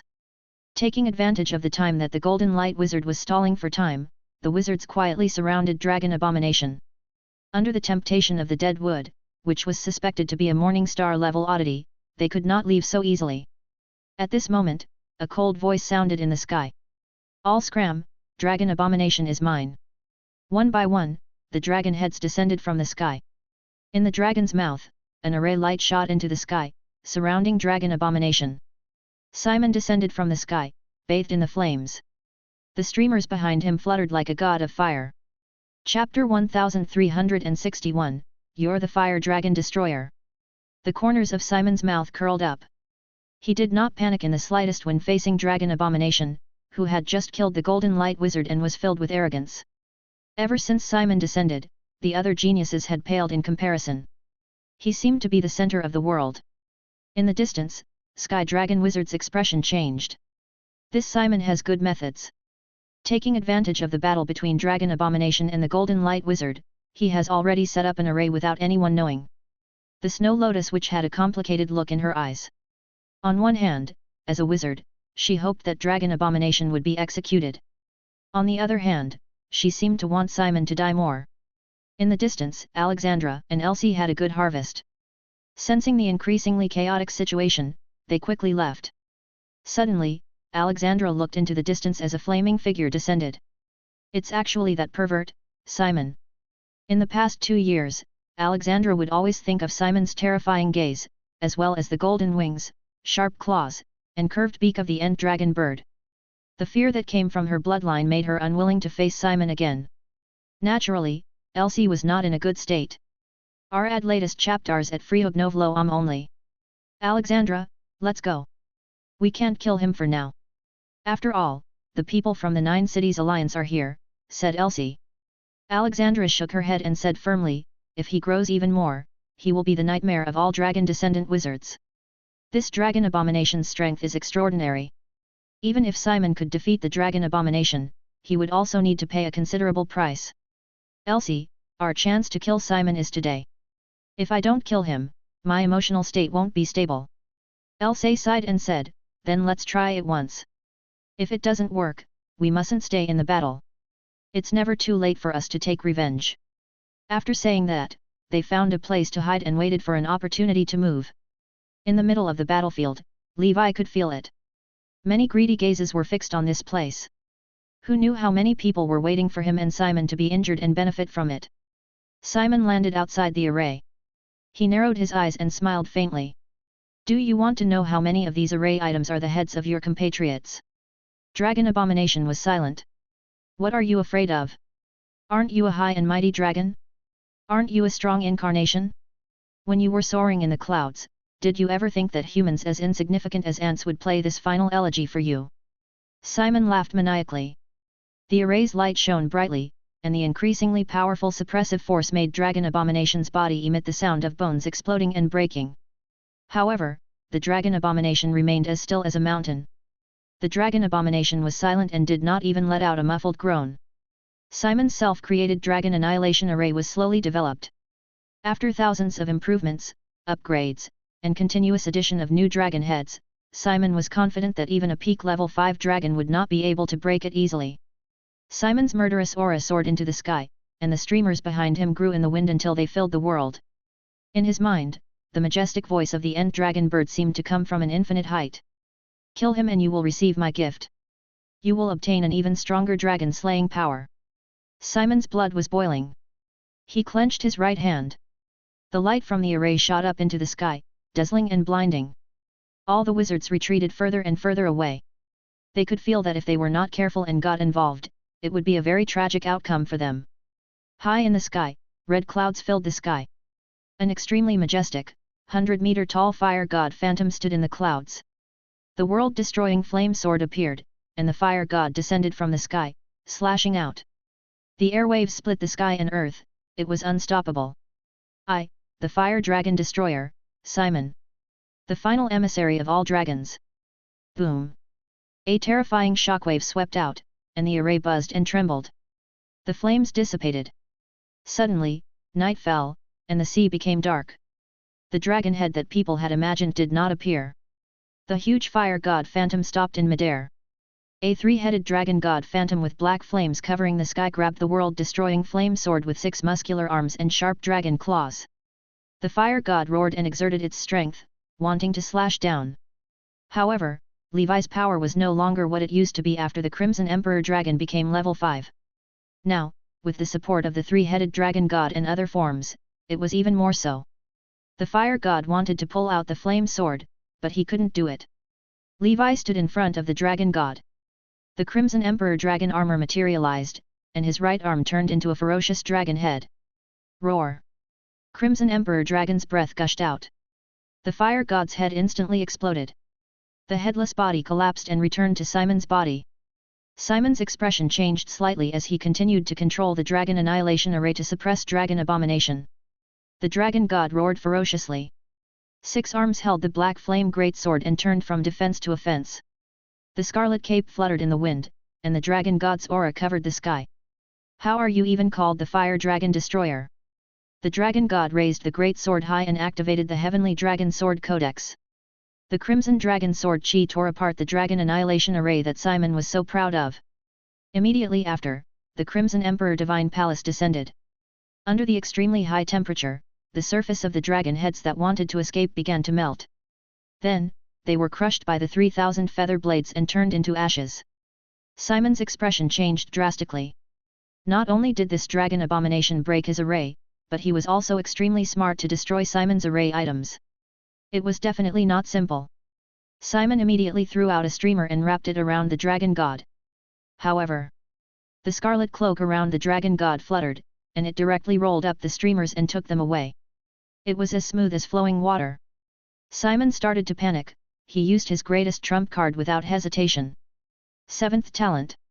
Domain expansion, all living things yield to the dragon. The golden light descended, and it was unavoidable, trapping the three-headed dragon god within. Ha ha ha, I don't care what kind of dragon you are. Once you enter my domain, you'll definitely die. Chapter 1362, Battle with the Fire Dragon Destroyer. After panicking, Simon regained his confidence. He could do it again. Dragon Annihilation Spell, Dragon Slaying Flame Sword. Dragon Annihilation Spell, Dragon Slaying Saber. Dragon Annihilation Spell, Dragon Trapping Chains. Among Simon's 7 talents, including the all living things yield to the dragon, there were a total of 4 talents that were specifically targeted at the dragon clan. Not only that, the scarlet flames on his body began to turn into golden flames. Xenogenic Flame, Dragon Devouring Golden Flame. This was a secret technique he had obtained from that great existence. It could transform the flames in his body into flames that could restrain the dragon clan at any time. Now, Simon had done everything he could. Under so many dragon extermination methods, he did not believe that this dragon abomination could still survive. The one standing behind Simon was a supreme mythical level creature, the End Dragon Bird. The surrounding wizards watched in shock as the immortals fought. Even the eyes of a perfected 5th circle wizard were filled with fear. These methods, if used on them, the wizards would probably not be able to withstand it. Speaking of which, what kind of grudge does Simon have? Why is he targeting the dragon clan like this? I don't know. I only heard that his family was killed by the dragon clan. But it still shouldn't be to this extent. Outside the battlefield, Alexandra and Elsie, who had been lying in ambush, were completely stunned. After the projection of the End Dragon Bird appeared, they could not help but tremble in fear. This Simon is really crazy. I didn't expect him to have so many dragon annihilation spells. Elsie frowned and said, but why do I feel like? It seems like Simon can't defeat this dragon abomination. I hope so. It would be best if this guy is killed by dragon abomination. It saves us the trouble of making a move. Alexandra said hatefully. On the battlefield, under the earth-shattering dragon annihilation spells, the dragon god's many methods protected his body and he remained unmoved. The projection of the End Dragon Bird attacked the dragon god again and again, but it was destroyed by the dragon god's punches. The dragon god's figure also continued to fade and shatter, but it did not retreat. When Simon saw that he was unable to completely kill dragon abomination with so many methods, he already went crazy. Simon's worldview was about to collapse. He had always been blessed with luck and had everything going smoothly. When had he ever encountered such a setback? However, he did not run away. Simon did not hesitate at all. His entire body turned into a ball of golden flames. The flames transformed into an unusually handsome golden-winged giant bird with a wingspan of several hundred meters. It swept toward the dragon god. It was the End Dragon Bird. Its sharp claws seemed to be able to shatter the world, and its sharp eyes intimidated billions of living beings. The end is coming, perish together. Simon's voice resounded throughout the world. What level is it? Is it worthy of dying together with me? The 24 petals broke through the sea of clouds and turned into a scorching sun that descended. Red Lotus Purgatory. Volcanoes, flames, fire dragons, lava. All kinds of flames appeared in unison, welcoming the arrival of the king. Under everyone's shocked gazes, a red-scaled giant dragon with a wingspan of several hundred meters exuded the might of an emperor. He opened his indifferent golden dragon eyes from the red lotus. Countless the End Dragon Bird's phantoms turned into ashes in the flames, and the all-living things yield to the dragon domain was broken. Within the void in the shadow of the End Dragon Bird that Simon had transformed, a slightly fearful voice spoke. This. What kind of dragon clan is this? I've never seen it before. The red lotus bloomed, and everything ended. The End Dragon Bird's phantoms turned into nothingness under the extremely high temperature. The fire dragon destroyer, Simon, was dead. The battlefield was silent. The dragon god roared into the sky and stood tall in the sky. 3 pillars of flames gathered and shot into the clouds. There were dragon descendant wizards hiding around, including Alexandra and Elsie. In their hearts, they could not help but feel awe. They weren't trembling, and it wasn't out of fear either. It was just the respect that should be given to those who were of a higher status. Their so-called nemesis was just not strong enough. In front of the invincible Crimson Emperor Dragon, there was no enemy that could destroy the dragon. Chapter 1363, Harvest and Sword Spirit. 1. Ancient Saint Plain. Dusk Holy Temple. Beat him to death. Damn it, yes, hammer him down, this is so satisfying. That Simon, always pretending to be some master, finally he's dead. Why bully the Dragon Clan when they're so adorable? This Crimson Dragon is truly majestic, unmatched, looking down upon all beings. The knights cursed Simon, all of them filled with righteous indignation. In the ancient Saint Plain, the Dragon Clan was a mixed blood clan. The ancient Saint Plain was filled with a bunch of mixed blood Dragon Clan. Moreover, the knights had only come this far thanks to the Dragon Clan. What's more, the 18 Twilight Cavalry now had Dragon Knights holding half of the positions. Under the leadership of Commander Levi, everyone was striving to coexist harmoniously and cooperate with the Dragon Clan for mutual benefit. So they couldn't understand why Simon was so twisted. If you watched the previous recordings of Simon closely, you would notice something. Half of the enemies he killed were dragon descendants, dragon abominations, and similar contestants. As the saying goes, there is a cause for every grievance and a debt for every claim. No matter what some dragon did to him, it shouldn't justify wiping them all out in one stroke. Human Realm. Church of the Dragon God. The dragon had also watched the entire battle. He didn't care much about most of the fights. But this one piqued his interest. Dragon Annihilator. Just a petty clown. Even the great king of 10,000 dragons in the astral world was from the Dragon Clan. He didn't believe that Simon would dare speak such words in front of the king of 10,000 dragons. For a divine servant like himself, Simon was someone he could easily crush with a single move. However, the End Dragon Bird Clan, I recall, was wiped out by the Dragon Clan long ago. It seems a few have slipped through the cracks. I must report this to the Dragon King and take precautions. But this Crimson Dragon faintly resembles the Red Lotus Dragon. The Red Lotus Dragon was a mythical dragon, not weaker than the End Dragon Bird, and now it seems to have advanced even further, something unheard of. Today's battle confirmed his previous suspicions. This dragon was no ordinary dragon abomination, it might not even be a dragon abomination at all. If the dragon abomination Venerable saw this, it would indeed be interesting. 9 Cities Alliance, Norn City. In the plaza within the city, the wizards were silent. Among them were many who had been Simon's peers or rivals in the 9 Cities League. Who would have thought, a dragon annihilator would die at the hands of a dragon? It's not that Simon was too weak, he was already very strong. But that dragon abomination is no ordinary foe, he has someone powerful behind him. Within the city, in a certain 7-story wizard tower, a wizard with a restrained aura, ordinary in appearance, silently watched his student perish in flames. This defeat is not unjust, but it's a pity I won't be getting back that top-grade wizard tool. He closed his eyes and continued his cultivation, his mind as calm as a still lake. The all-powerful streamer Simon wielded had been gifted by him. Simon's death, to a master of his realm, was nothing more than a minor failed investment. Of course, to the official authorities of Norn City and some of the more honor-bound wizards, it was a different story entirely. Endless Sea. Letney family. The electric eel wizard's gaze was dark. He was naturally displeased with the outcome of this battle. The Golden Light Wizard's defeat at the hands of the 3-headed dragon abomination was understandable. After all, the dragon abomination's later battle achievements showed that he had surpassed the so-called top-tier genius category. But the problem was this. At least Norn City's Simon had died after a fierce and spectacular battle, at least he struggled, showing the world his extraordinary strength. But the Golden Light Wizard, that fool, was killed in an instant. Completely lacking any sense of timing, he even used a top-grade wizard tool to teleport right in front of his death. What a disgrace. But he forgot. He was merely viewing it all from the omniscient perspective outside the Black Tower. If he had been in the thick of it, he might not have made better choices. Enough, such trivial matters are no longer worth my attention. I am now at my peak, all my preparations for advancement are complete. It's time to focus on ascending to the primordial soul realm. His great-grandfather, the Molten Gold Wizard King, had promised that if he could ascend to the primordial soul, he would be granted a valuable treasure. There was also a high-level position waiting for him in the enforcement department. After all, their Letny family was known as the guardians of fairness and justice, members of the enforcement department for generations. Followers from various schools, organizations, and powers could no longer find words to express what they felt.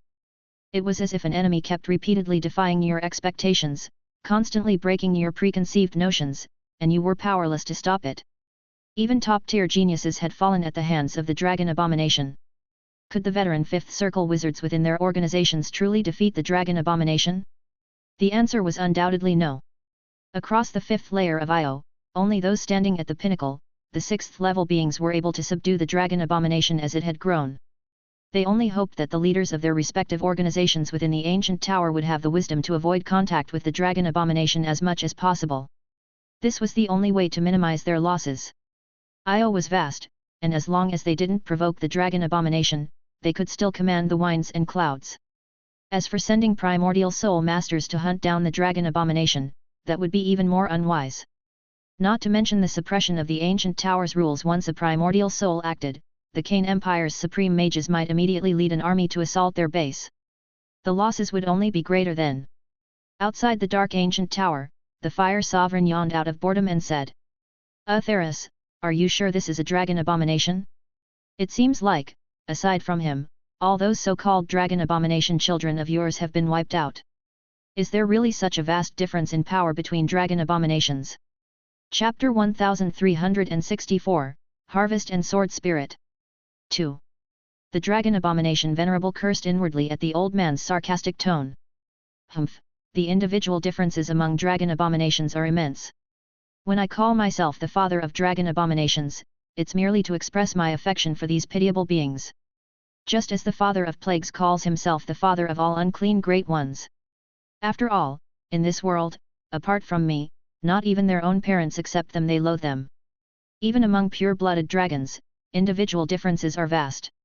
The ordinary ones barely reach level 9. But dragons like the Red Lotus Dragon are on par with you and me. The bloodline behind this young one clearly exceeds that of the Red Lotus Dragon. His future is boundless, just wait and see. Theras spoke calmly. In truth, after witnessing that Crimson Dragon, which seemed to be a Red Lotus Dragon, he realized that this young one was likely not a Dragon Abomination. Firstly, the Red Lotus Dragon clan had long been extinct. Theras often traveled across the Pan Plain, taking in Dragon Abominations that were treated like outcasts, yet he had never encountered a Red Lotus Dragon Abomination. Secondly, this unknown Crimson Dragon was capable of suppressing the End Dragon Bird, a creature known as the nemesis of the Dragon clan. This indicated that if it fully advanced, its power might exceed level 10. Since Sauron, no being had emerged in the Pan Plain with strength beyond level 10. Sauron was widely acknowledged among the level 10 entities of the Pan Plain as someone who possibly surpassed level 10. The Fire Sovereign was invincible in his era, feared by all.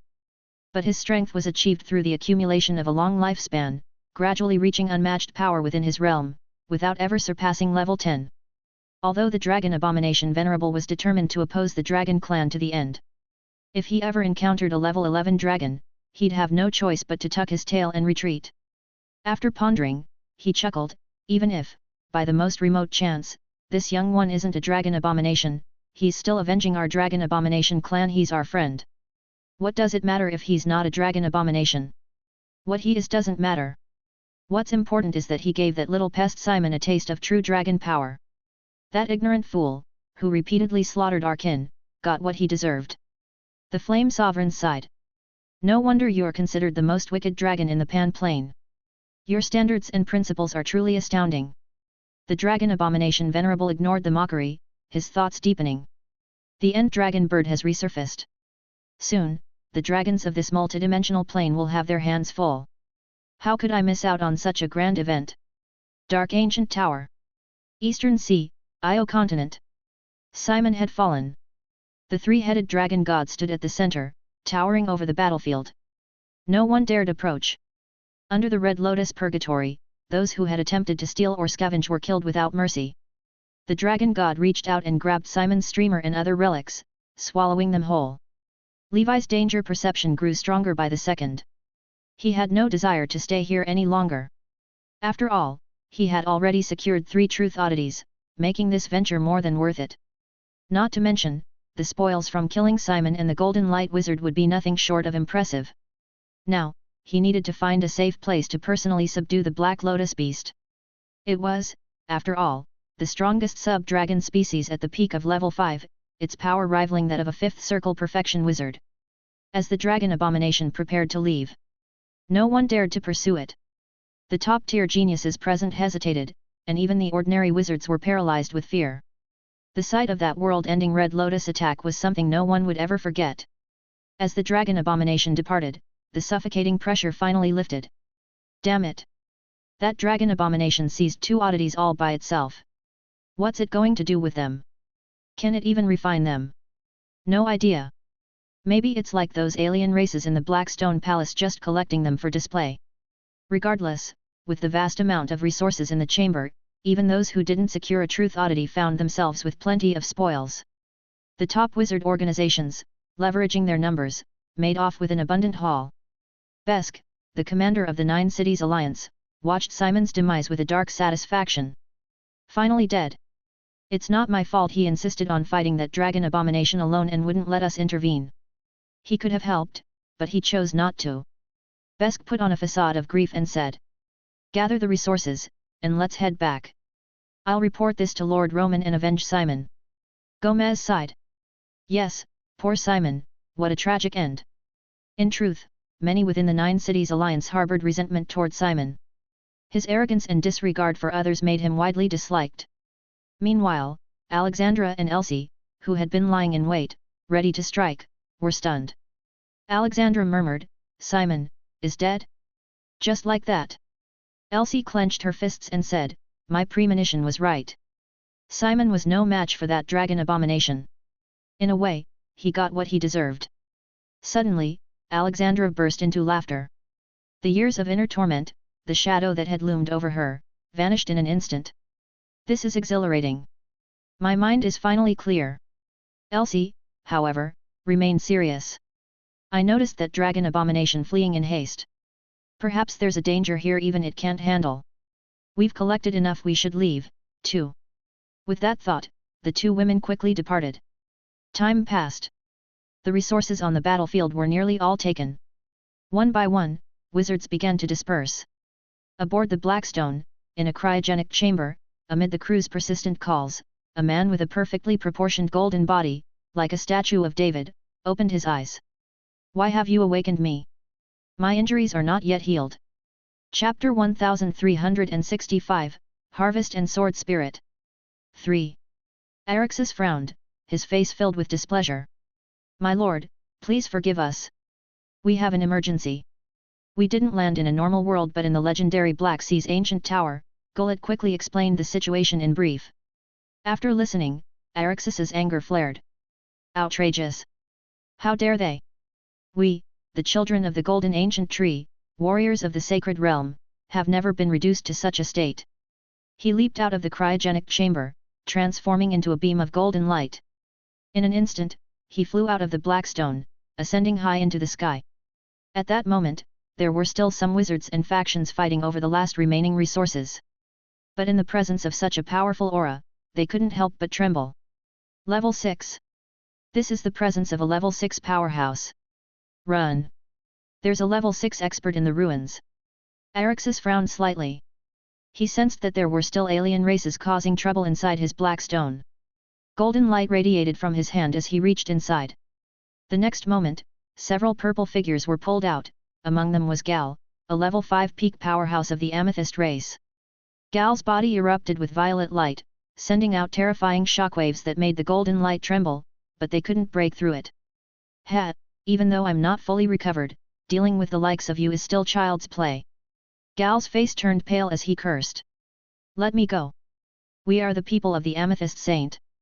Arixus punched through Gal's chest, sneering. "Amethyst Saint? Never heard of them. In the presence of our sacred king, what is a mere saint?" He didn't kill the Amethyst race members. Instead, he conjured golden chains, binding Gal and the others tightly.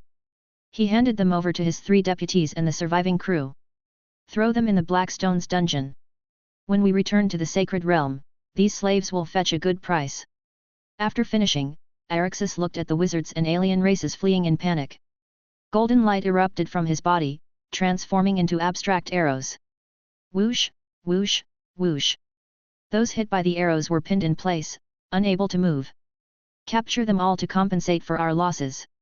As Erixus finished speaking, his expression suddenly changed. He noticed an elderly wizard with white hair, dressed in yellow robes, discreetly throwing out a scroll that looked like an oil painting. Everyone, run! The old wizard was the leader of the Earth Divine Tower. The Divine Tower's level 6 expert, as a precaution, had given him a level 6 spell scroll. He never expected it to be needed. As the scroll activated, earthy elemental power within a 10-mile radius surged wildly toward Erixus, focusing on him as its center. Finally, a dense stone sphere with a diameter of 3 meters floated in the air.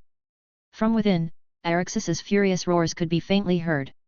It was clear that this was a powerful sealing spell, capable of temporarily containing a level 6 being. Taking advantage of this opportunity, the surviving wizards scattered in all directions. The top wizard organizations quickly boarded their airships and vanished into the sky. Boom! Accompanied by the cracking of stone, like the explosion of a small asteroid, a terrifying shockwave swept across the area.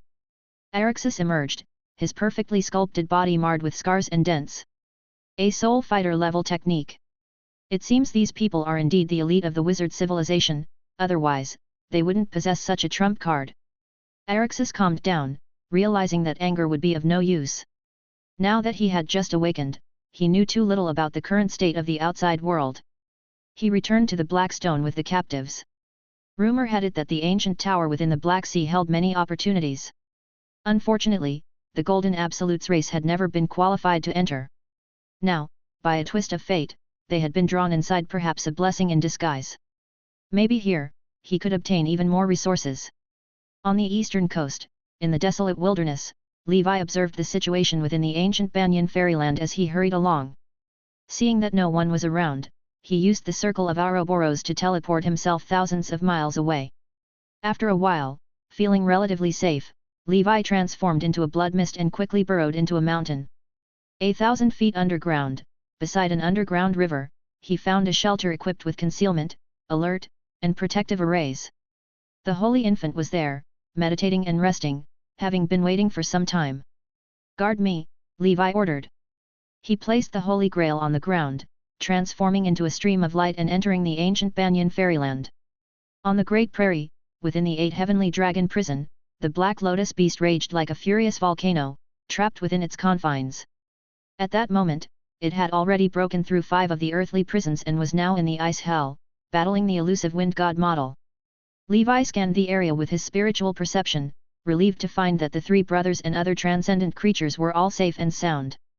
They hadn't engaged in direct combat, they were merely supporting the array's operation, so their lives were not in danger. The only entities directly restraining the beast were the wind god model and the thunder rock. It seems the 8 Heavenly Dragon prison is even more powerful than I thought. Paired with the wind god model and transcendent creatures, it's enough to hold the Black Lotus beast for quite some time. Once I refine the Nick god in the future and combine it with the array, I might even be able to suppress a 5th circle perfection entity with a mere flip of my hand. On the frozen plains, the Black Lotus beast shattered the ice beneath its feet, letting the ice arrows strike its body. It resembled a less refined version of the Crimson Emperor dragon, possessing unparalleled strength and formidable defenses that rivaled those of sub-dragons specialized in defense. With no glaring weaknesses, exceptional strengths, and a breath that annihilates all, the Black Lotus beast truly deserved the title of the strongest sub-dragon species. Chapter 1366, Harvest and Sword Spirit. 4. Boom! A thunderous crash echoed through the air. The wind god model had failed to dodge in time and was sent flying by a heavy swipe from the Black Lotus beast's tail. Its runes flickered dimly, the damage evident. Just as the beast was preparing to unleash its breath attack, a figure shot forward, delivering a powerful punch to the creature's head. The mountainous form of the Black Lotus beast wavered, nearly toppling over. Levi, clad in pitch-black armor, hovered in mid-air, surveying his work. He had conducted experiments and discovered that the space within the ancient Banyan fairyland was completely independent of the dark ancient tower, so there was no risk of projection. The Black Lotus beast shook its head, having fought for far too long. It was already at the end of its strength. That punch seemed to be the final catalyst. Its mind went blank, and the massive creature collapsed unconscious with a resounding thud. After a moment, once he confirmed the beast was truly out cold, Levi deactivated the attacks from the 8 heavenly dragon prison, his expression puzzled. Am I really this strong? Knocking out the Black Lotus beast with one punch, that can't be right. It must have been too exhausted, covered in those horrific wounds, and riddled with internal injuries. Poor thing. Damn Simon, he doesn't understand a thing about the green principle of living in harmony with nature. His protective force field flickered as he approached the fallen creature. Levi inspected the wizard tool embedded in the Black Lotus beast's neck, studying it carefully before shattering it with a single sword strike. He then placed his hand on the beast's forehead, sending tendrils of blood mist into its body, searching for any hidden secret technique marks or tracking imprints. This was a habit of his, a precaution he always took. There really is something here. A phantom flame serpent, writhing and aggressive, was coiled around the creature's heart. The spiritual force emanating from the serpent made Levi's face harden. This is a primordial soul's tracking mark. That's going to be tricky. The mark itself wasn't particularly advanced, but the power it involved was of the primordial soul level of force far beyond his fifth circle capabilities. Levi knew better than to tamper with it recklessly. The unique properties of the ancient Banyan fairyland should be enough to block the tracking perception of the primordial soul mark. I shouldn't be traceable. After all, the ancient Banyan fairyland is like a world unto itself, separate from the ancient tower. Even a primordial soul wizard shouldn't be able to track across two different worlds. But leaving this mark intact is risky. I need to find a way to remove it. Levi administered a healing potion and some nutrient solution to the Black Lotus beast, then hooked it up to an 4 of spring water of immortality. The spring water of immortality was renowned as an all-purpose remedy with a little bit of every healing property, though not much of each. When Mana wakes up, maybe she'll know how to get rid of the tracking mark on the Black Lotus beast. Fatigue washed over Levi, overwhelming him. He was exhausted. Today's battle had pushed him to his absolute limit. Being hunted down by a group of wizards was something most people couldn't even imagine. It was only thanks to his fully defensive attributes that he survived. Any other so-called top-tier genius would have perished long ago in his situation. After ensuring the Black Lotus beast was securely settled, Levi stepped outside the Holy Grail. The Holy Infant handed him a golden leaf inscribed with long sword runes and a tombstone-shaped oddity. After taking them, he instructed the Holy Infant to stay vigilant, then collapsed onto the ground and fell into a deep sleep. 3 days later, his body had mostly recovered from the physical trauma and hidden injuries sustained during the battle. However, his mind remained weary, likely due to the intense stress and tension he had endured. In the ancient Banyan fairyland, the Black Lotus beast was still sleeping. It had been enslaved by Simon for far too long, forced into constant, high-intensity battles against the savage dragon abominations. Now that it was finally free, it was in no condition to recover quickly. Return to the Sea of Stars, Levi instructed the Holy Infant. With its mission complete, the Holy Infant returned to the Sea of Stars, where it would continue to cultivate talismans, refine weapons, and gather intelligence. Levi, meanwhile, set his course northward toward Io. A month later, he arrived at a deep abyssal rift in a barren wasteland. Above, in the wind disaster stratum, the flying scythe beast appeared intermittently. Well done, number 007. It was nothing. Thank you for the praise, Lord Scythe. That'll keep me happy for days.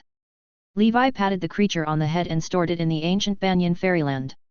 This great rift was likely another convergence point. The flying scythe beast had once glimpsed a massive spectral shadow faintly manifesting here. Levi didn't rush to explore the rift. Instead, he carved out a secluded shelter in the wasteland, setting up protective arrays. This place is countless miles away from the Eastern Sea, I shouldn't be disturbed here. He planned to refine the truth oddity here before delving into the rift for exploration. By now, he could move freely across Io. His next step was to visit several suspected resource points that the flying scythe beast had discovered, then wait for the ancient tower to close. Io was vast, full of mysteries and unknown territories. But his time and abilities were limited, he couldn't explore everything.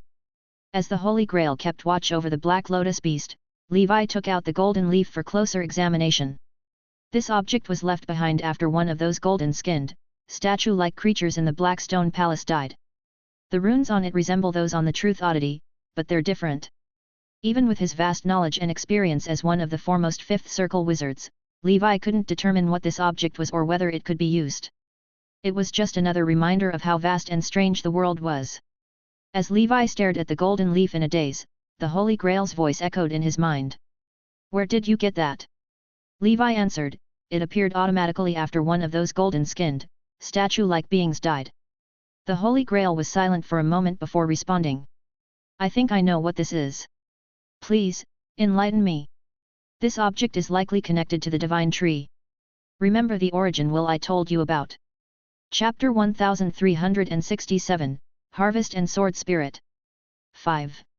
Origin will is the source of all divine trees in the world, the progenitor of the world tree. The Pandora tree, the sky-reaching tree, the Fuzang divine tree, many civilizations have divine trees deeply connected to the origin will. Among these divine trees, there exists one called the Golden Ancient Tree, incredibly ancient and powerful. It is also known as the Golden Law Tree, the Sacred Tree. However, the legend of the Golden Ancient Tree is only passed down in the inherited memories of our immortal Banyan Dragon clan. I have never seen it myself. When I saw this golden leaf and sensed the divine essence within it, the first thing that came to mind was the Golden Ancient Tree. I suspect that the foreign race you mentioned might be akin to the Mistress Rose, a being who is also a vassal of the Golden Ancient Tree. Levi listened and suddenly understood. Do you know what this thing is used for? He asked. I'm not sure. Perhaps once Mana awakens, she can help you find out. After all, she now counts as a sapling of a divine tree. Levi temporarily stored the golden leaf away. There had been many golden leaves at the time, but he had only managed to grab this one. The rest were taken by other wizards and foreign races who were closer. The second item was Simon's streamer. Since it was something Simon cherished, it must be a top-grade wizard tool. Levi held it in his hand. The streamer felt as light as silk, as if woven from some kind of true silk. This item would be excellent for the Holy Infant to use, but it will need to be reforged and disguised.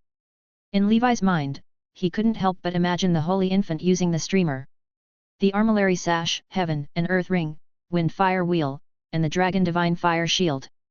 The god Nezah's treasures are now complete. The Holy Infant has gathered all four. If I have the chance in the future, I could refine more for him, just for a bit of otherworldly cosplay fun. With Levi's current knowledge and realm, he could decipher and appraise a fifth circle wizard tool himself with just some time. After advancing his primordial soul, this would become even easier. The profession of an appraiser mainly serves low-level and intermediate wizards, which is why it hasn't been included in the 3 arts of wizardry. In memory of Simon, who was killed in the Red Lotus Purgatory, Levi named this streamer, Dance of the Purgatory.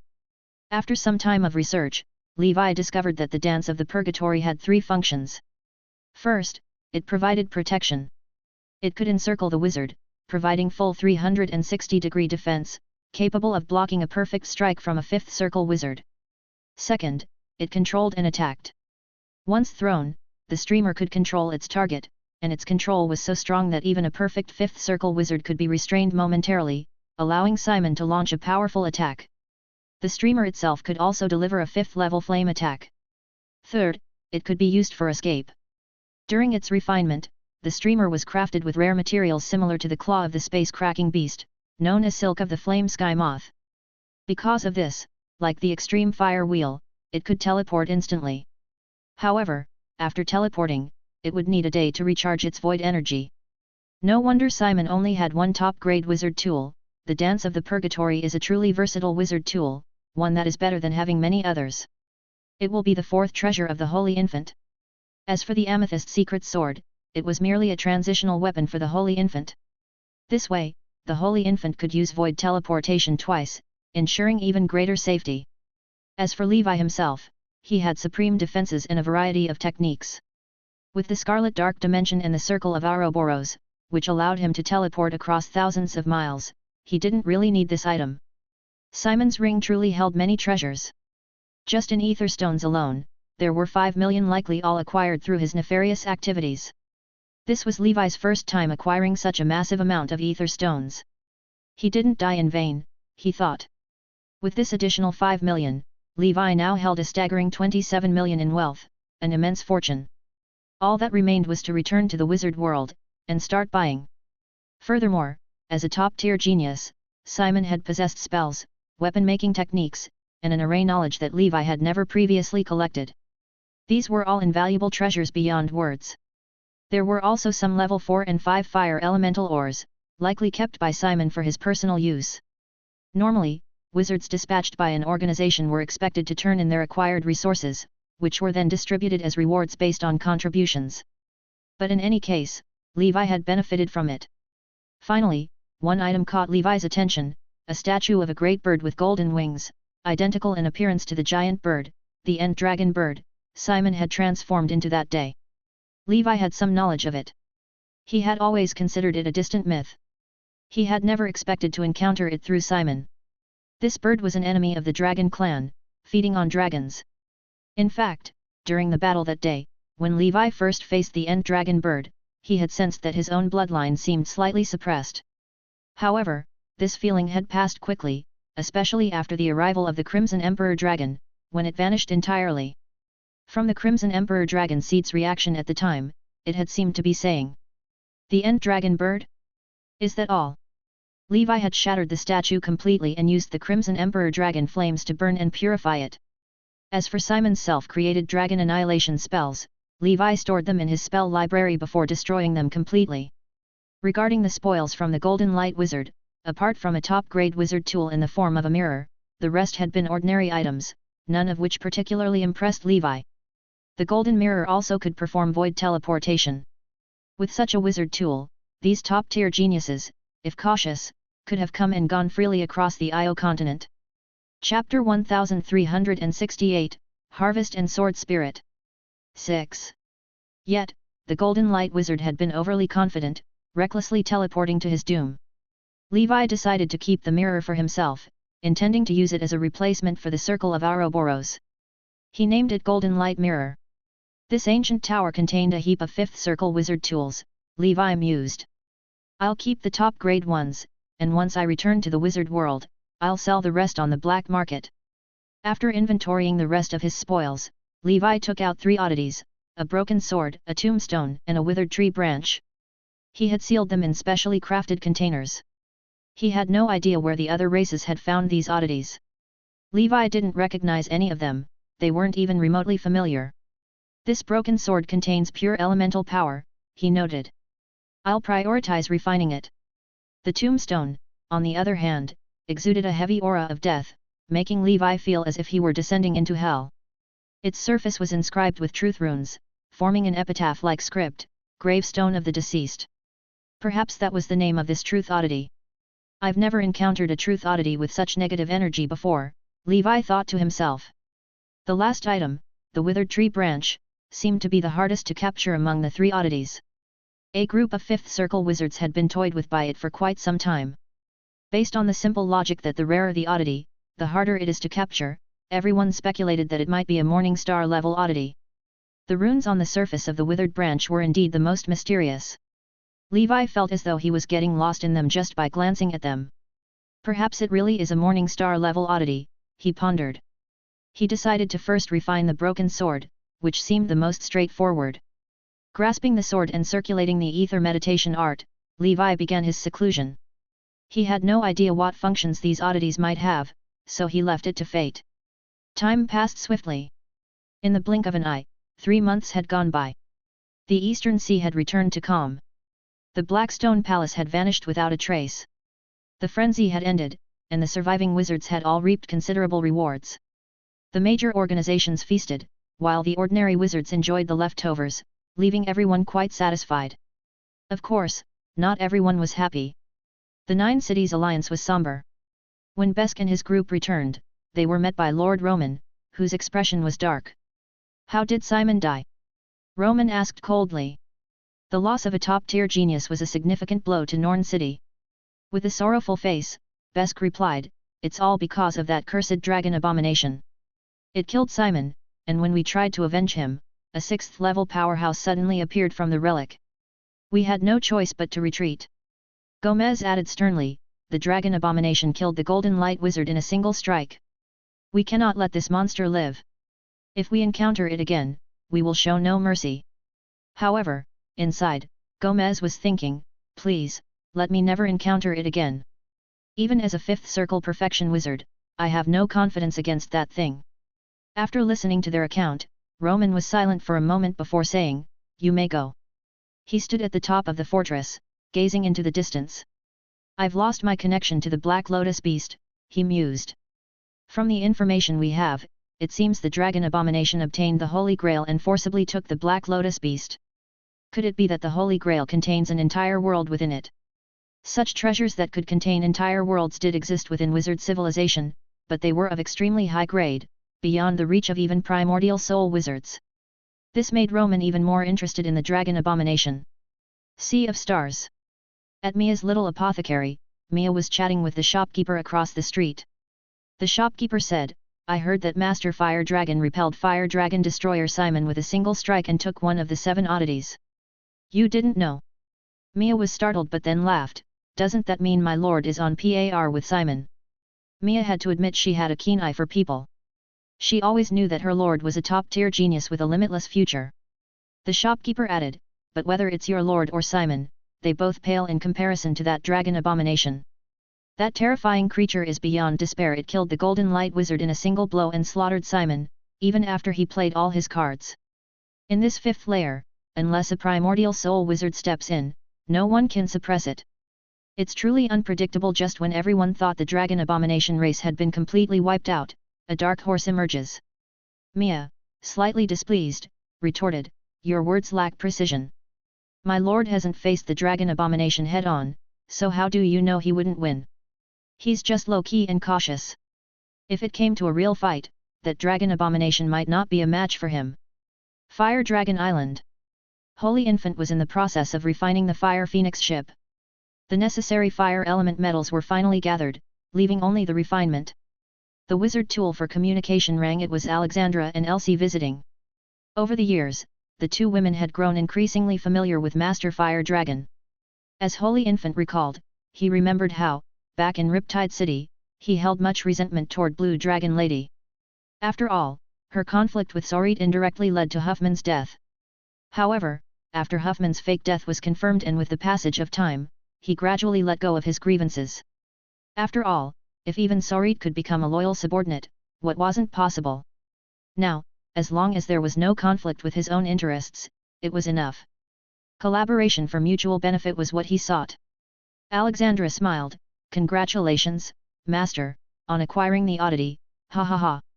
Holy Infant gave a bitter smile. I can't use that oddity. I've already traded it to a friend. What brings you two here? Elsie, a bit nervous, said, Master, we would like to ask you to refine a wizard tool for us. She then took out an ice blue crystal core.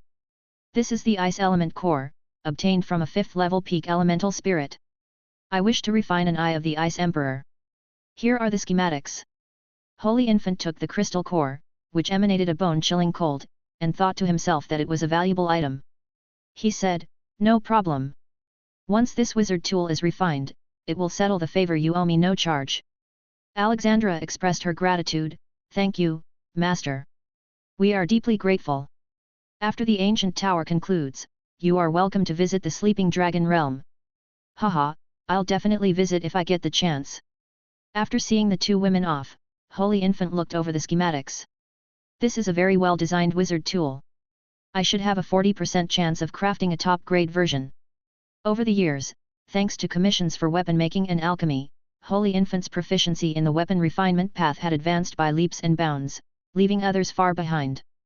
In the year 1213 of the Holy Brilliance calendar, during the month of Flowing Fire, in the nameless Great Rift, Levi finally completed the perfection of refining the broken sword oddity. He opened his mouth and exhaled. A 3-inch-tall phantom of a mini swordsman, holding the broken sword, emerged before him. The Spirit of the Broken Sword. Chapter 1369, Broken Sword Reforged. Chapter 1369, Broken Sword Reforged. Levi called the unknown broken sword oddity the Spirit of the Broken Sword. Its functions were quite powerful.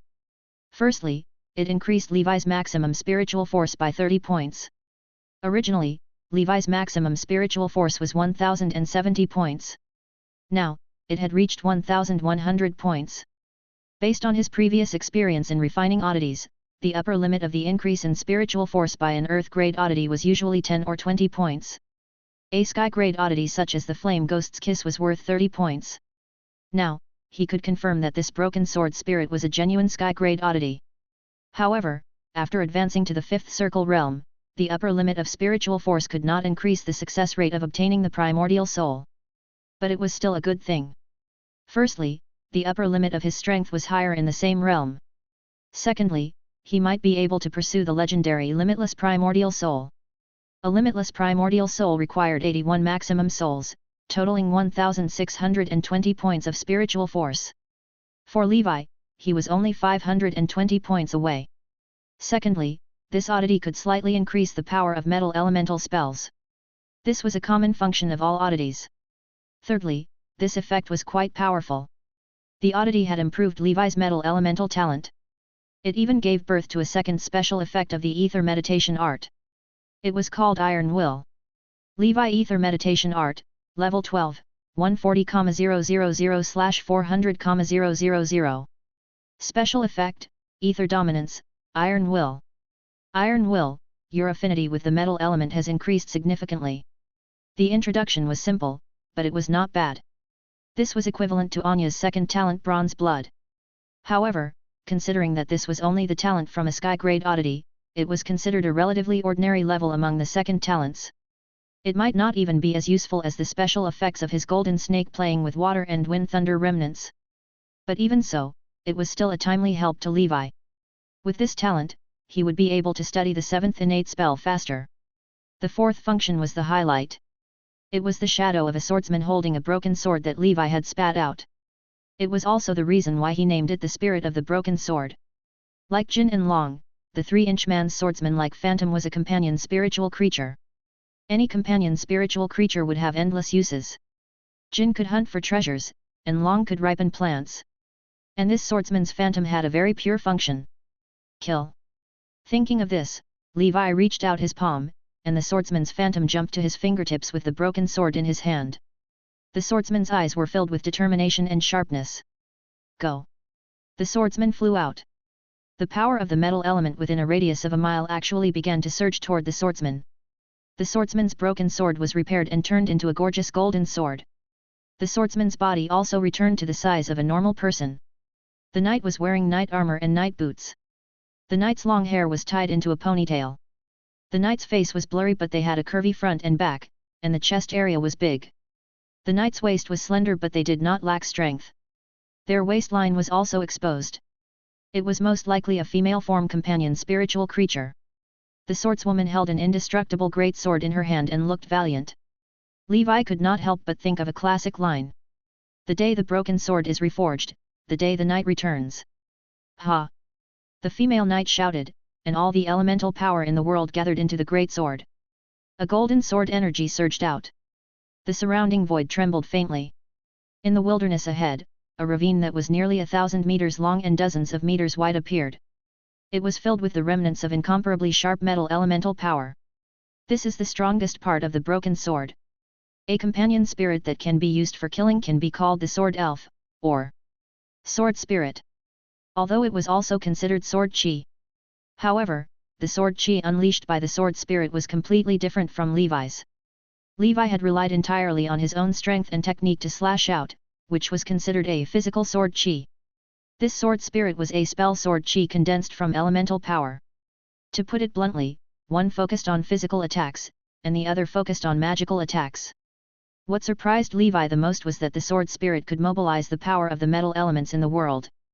Everyone knew that before a wizard advanced to the primordial soul realm, they could only use the spell power in their bodies to activate and operate the spells. The reason why the primordial soul was so powerful was because of its earth-shattering spells, which far exceeded the fifth circle realm. The biggest reason was that the soul could mobilize the elemental power in the world, greatly increasing the power of spells and saving spell power at the same time. As the saying goes, borrow the power of heaven and earth to kill the enemy in front of you. This was the most awesome thing about this accompanying sword spirit. Although the range and quality of the elements she could control were far inferior to that of a primordial soul and it was only a low-quality version, it was enough. After all, other fifth circle wizards would not be able to mobilize elemental power in advance unless they had special treasures, talents, spell scrolls, and so on. Levi opened his mouth and inhaled. The accompanying sword spirit's body dissipated and turned into a stream of light that entered his mind. Like Jin, she liked to live in Levi's divine ring tower, treating it as her home. Jin saw his new neighbor and squeaked. The female sword spirit held the broken sword in her hand and sat in a corner of the divine tower, motionless. I'll call you Fleur in the future. Inside the rainbow crystal, 7 illusory oddity figures appeared. Water dragon, scythe, lightning worm, earth dragon, great rat, flame ghost, broken sword. On top of that, Levi had yet to refine the cry of the cicada. Chapter 1370, Chaos of the Demon Race. Finally, all the oddities of the 7 elementalist schools were gathered. Of course, this was useless. This could not summon the divine dragon, and there was no set effect. It was purely Levi's collection addiction. Next, Levi took out the tombstone. He wanted to refine the tombstone and the dead wood in one go. According to his analysis, the tombstone oddity should be an oddity of the death sect. Levi wondered what effect it would have. While Levi lived in seclusion in the wilderness and indulged in the oddities, a dark tide was surging in the Io continent. Year 1213 of the Holy Brilliance calendar. Month of the Northern Wind. The battle between the 9 Cities Alliance and the Tomb Clan was nearing its end. The wizards who had powerful spells and battle formations, and had the advantage in numbers, paid a small price and wiped out the Tomb Clan's forces. After the dragon abominations, the Tomb Clan also sadly withdrew. Some of the defeated soldiers were struggling on their last breaths and were nothing to be afraid of. In the southern region of the Io continent, there were only the demon race, the amethyst race, and the 9 Cities Alliance. Among them, the demon race was the strongest. After all, they had the demon god temple backing them and many demon king realm experts guarding them. Whether it was the amethyst race or the 9 Cities Alliance, they didn't dare to have a direct conflict with the demons. And the demons did not care about these foreigners at all. Because the demon kings knew that these foreigners would leave the ancient tower sooner or later and disappear. On the contrary, in the past few decades, because of the invasion of foreigners, the Kane Empire was in chaos and everyone was panicking. This was a once-in-a-lifetime opportunity for the demon race. After uniting thousands of demon tribes in the millions of mountains and obtaining a massive demon army, they rushed out from the deep mountains and forests, killing their way into the major cities and churches in the south of the Io continent. The chaos of the demon race had begun. The demon warriors and the mages of the empire engaged in a long battle on the battlefield. In just a month, more than 10 small cities had been taken by the demons. The reason why it was so fast was also because of a decision made by the demon god temple. They did not kill the evil mages. On the contrary, anyone who was willing could join the demon army and obtain military merits like other demon warriors in exchange for treasures in the demon god temple. Although the wizard civilization and the abyss demon were like fire and water, this was the dark ancient tower. Compared to the mages of the empire who hunted them down all day long, the wizards were more willing to cooperate with the demons. To them, all the characters, events, and history in the ancient tower was just a game where losing meant death. This game would only be activated once every 10,000 years. The mission of each time was to allow the wizards to obtain resources. Therefore, the traditional view of good and evil had long been thrown to the back of their minds. Here, everything was for the sake of profit. Wizards were the so-called fourth calamity. In the war in the south, a group of demon powerhouses who were feared by everyone had emerged. Ancient lava demon Kazas, ancient demon of heart Guillermo, and so on. Mogan City. A water-type level 5 archmage of the empire was controlling the grand array and fighting 2 level 5 ancient demons. One of the ancient demons was thin and had a beard like an octopus's tentacles. It was the ancient demon of heart. Now, the ancient demon of heart had already become a capable general of the demon god temple. Along the way, the ancient demon of heart had made countless contributions and even received a reward from the demon king. The ancient demon of heart's current strength was already at the middle stage of level 5. Damn it, you demon, you actually caused the death of Archmage Shui Yu. You even dared to possess him and deceive me. The archmage guarding Mogan City trembled in anger. All is fair in war. If you want to blame someone, blame yourself for being too naive, Guillermo sneered. As a mind flayer, he was best at deception and control. Thus, in this kind of war, it could be said that he was like a fish in water and was heavily valued by the demon king. Next to him was a giant demon with 8 arms and 10 stories tall. The demon's head was like a snake's head, ferocious and terrifying. This was one of the most famous demons in the abyss, the 8-armed snake demon, which was equivalent to a 5th circle wizard. Under the demon king's arrangement, he became a subordinate of the mind flayer. The 2 demons' demonic aura soared into the sky, scaring the ordinary mages in the city so much that they trembled. After a not-so-intense battle, the array was finally broken by the demon army, and the archmage guarding the city was killed. Mind Flayer's spiritual force swept across the entire city, intimidating all mortals. Those who surrender to the demons can live. Otherwise, kill without mercy. The demons did not invade Kane to kill people for fun. They had other motives. Soon, Mogan City was taken down. Mind Flayer was bored. He looked into the distance. The sky was pitch black, and the sun could not be seen. The Montenegro mountain stretched into the distance.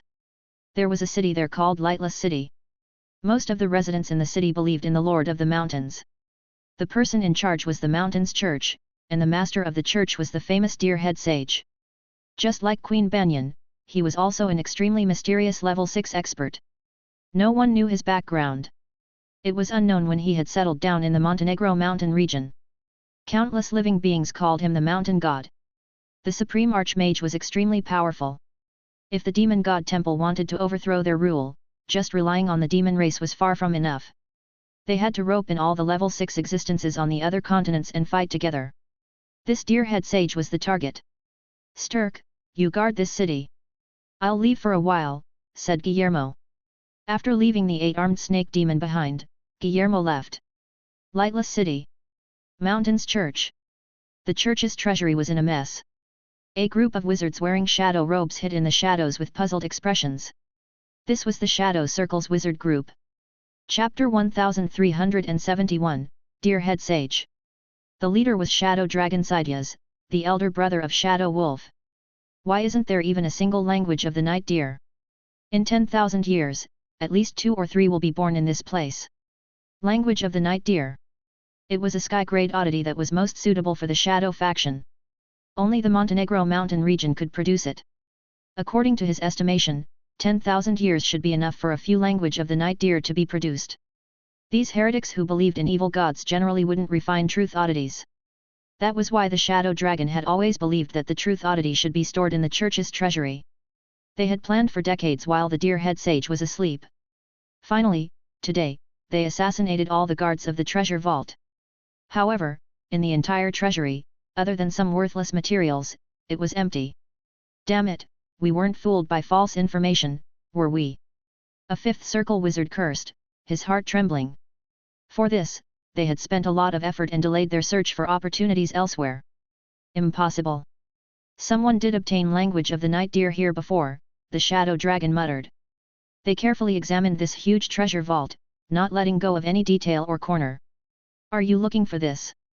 In the night, a magnetic, calm, and indifferent voice sounded. Whether it was Shadow Wolf, who was in the perfected fifth circle realm, or the other fifth circle wizards, all of them were terrified, and beads of sweat appeared on their foreheads. To be able to descend beside them without anyone noticing. In this lightless city, there was only one, and that was the Deer-head sage. They suddenly realized that they could not move, and there was an invisible aura pressing down on their bodies. This kind of feeling would only appear when facing a primordial soul expert in the organization. They looked at the source of the voice. Under the night sky, a noble, translucent creature with a deer head and a human body was staring at them with its bell-like eyes. The appearance of the Deer-head sage was somewhat similar to a human face, making it look even more terrifying and strange. The Deer-head sage was 1,000 feet tall and was like a mountain. He emitted traces of divinity that made people unable to look straight at him. The Deer-head sage's body was covered in spots as dense as stars, like dim runes. In his hand was a black deer formed by shadows. It was language of the night deer. The deer didn't struggle at all and was sent into the mouth of the Deer-head sage. The Deer-head sage licked his lips with his black tongue and grinned, "It's so delicious. I wonder how foreigners like you will taste." Shadows flowed behind the deer-headed sage.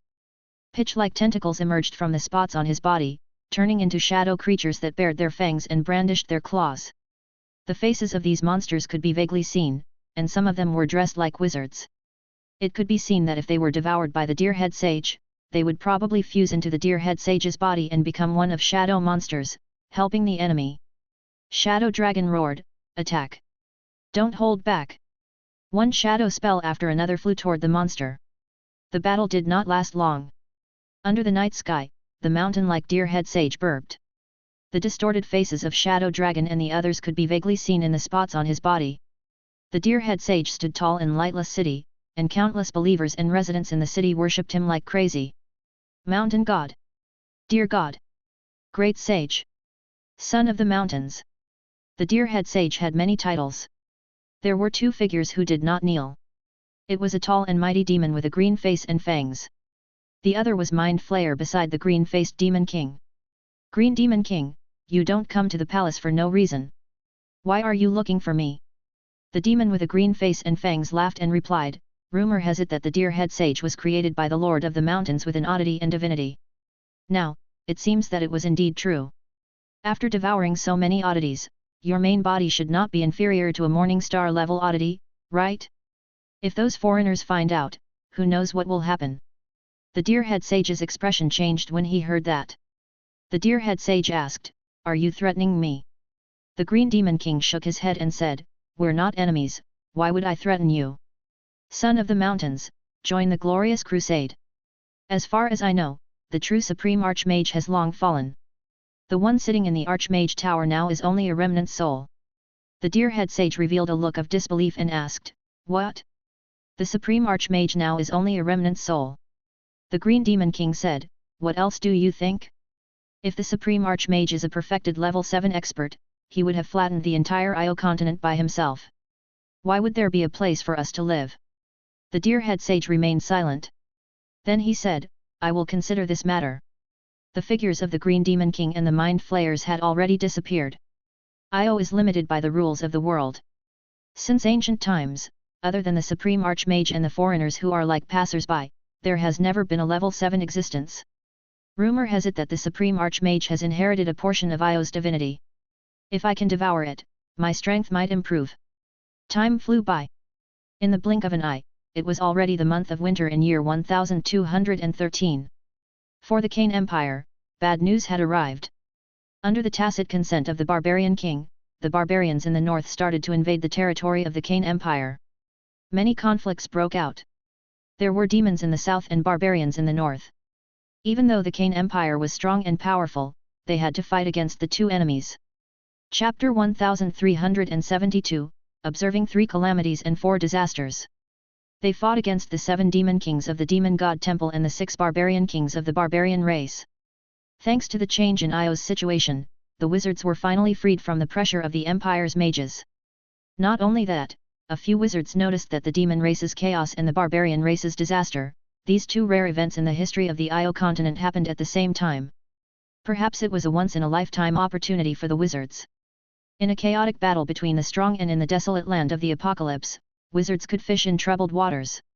For a moment, many top wizard organizations began to send people to participate in this historical event through undercover or other methods. Through this method, they could gain a lot of benefits before the ancient tower closed. The Io continent was changing, and the world of turmoil had arrived. Sea of Stars. Fire Dragon Island. In the Weapon Refinement Room. Weapon Refinement Proficiency plus 1248. In front of Holy Infant, a blue eyeball emitting a cold aura blinked. It's so terrifying, and it's also a top-grade wizard tool. I suppose it's indeed not difficult to make weapons. Holy Infant put away the wizard tool embryo and sent a message to Elsie.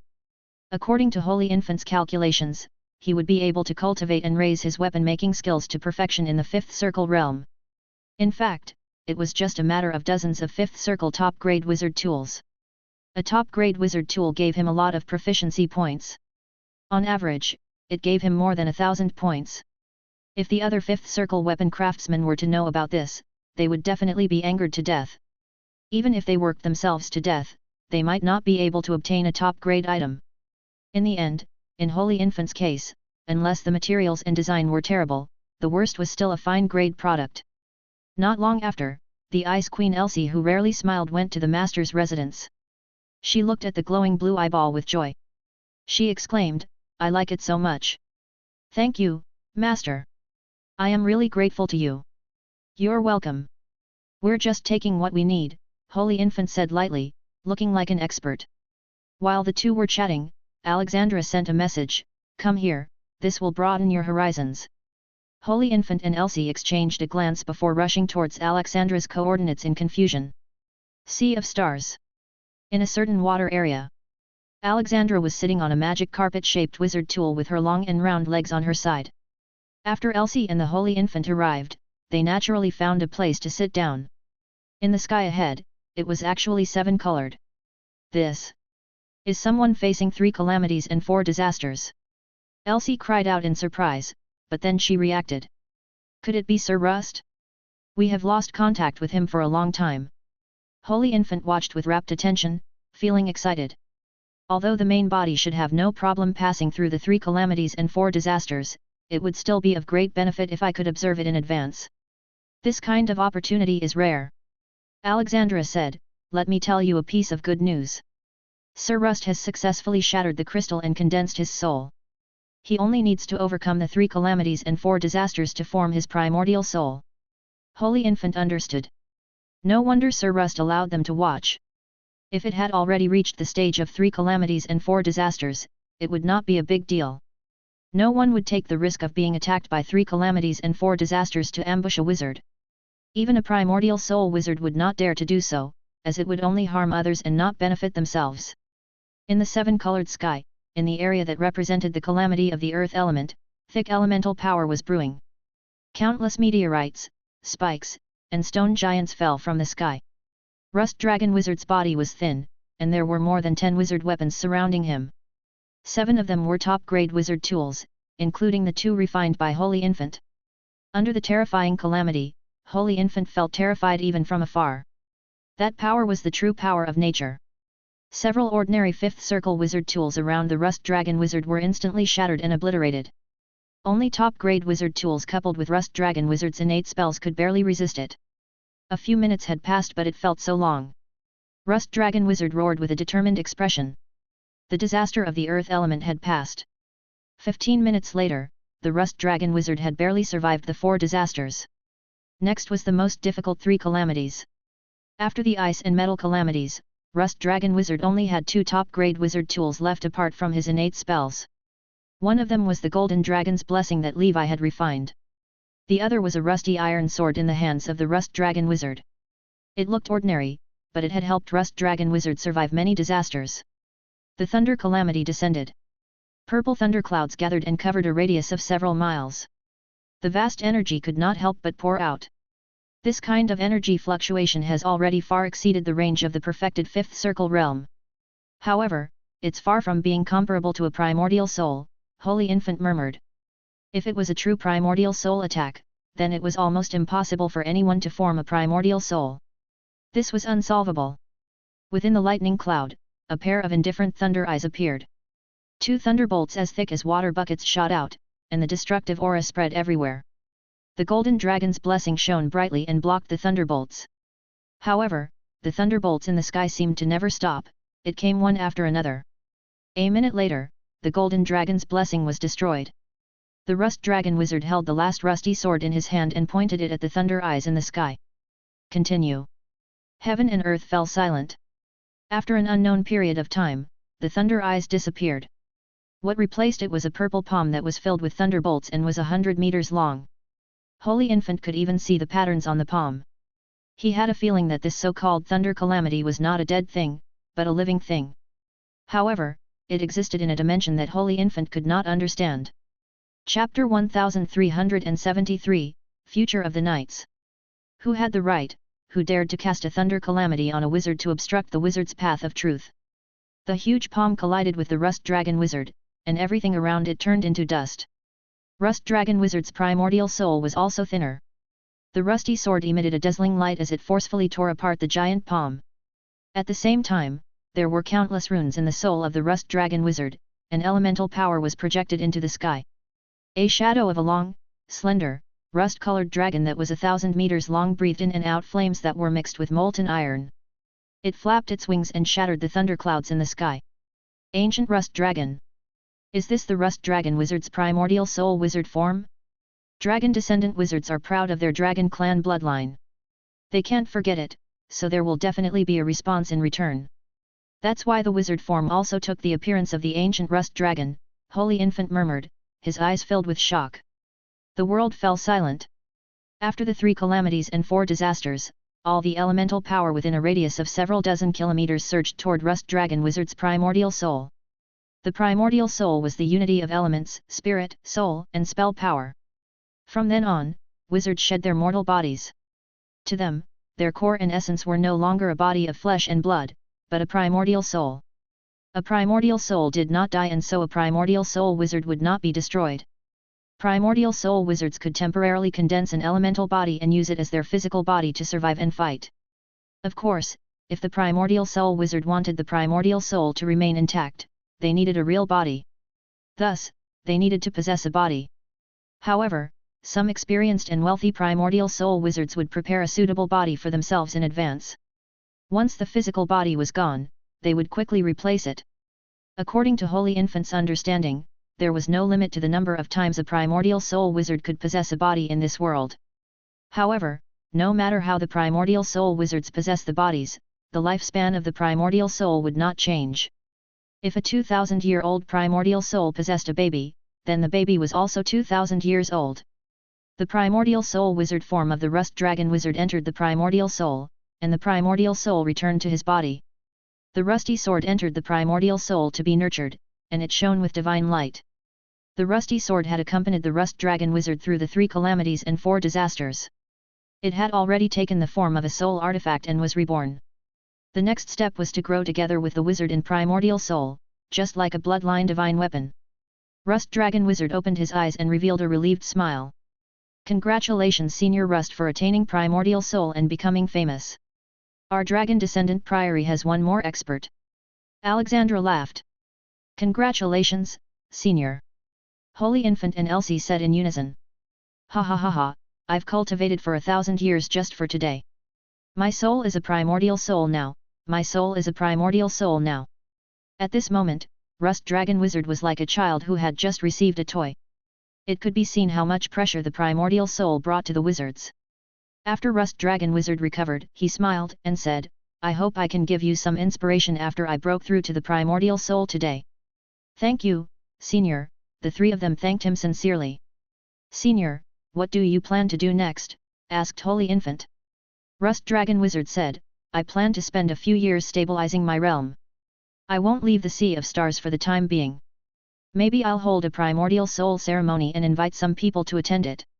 He looked towards the south, in the direction of the Holy Fire Plateau. Holy Infant heaved a sigh of relief when he heard this. It seemed that Senior Silverbeard had left the 5th floor. If there wasn't a primordial soul overseeing this place, this Sea of Stars would feel a little lacking in security. Now that the Rust Dragon Wizard was in charge, the Sea of Stars was enough to sit on the fishing platform in this turbulent era where the 3 races were fighting. The observation was completed. Holy Infant returned to Fire Dragon Island with an excited heart and continued his alchemy business. Primordial soul. It really makes people yearn for it. Void teleportation, controlling the elements of heaven and earth. All of the great techniques and divine abilities of the immortals of my previous life are in this realm. Time flew by. Year 1214 of the Holy Brilliance Calendar, month of beginning. Year 49 of the Dark Ancient Tower Calendar. Relatively speaking, the difficulty of refining the Tombstone Oddity was relatively high. After refining, it was time for the Round Table meeting. At the 113th Round Table meeting, Levi listened to his team members' reports. Levi had left the ancient Saint Plane for nearly 50 years, and the Dusk Holy Temple had been developing vigorously. Including the Midland branch, there were more than 200 level 1 knights. Moreover, many of these level 1 knight practiced breathing techniques that were once considered shallow. Reality has proven that as long as one keeps breaking through the limits, the shallow breathing technique could also become a legendary of the old era.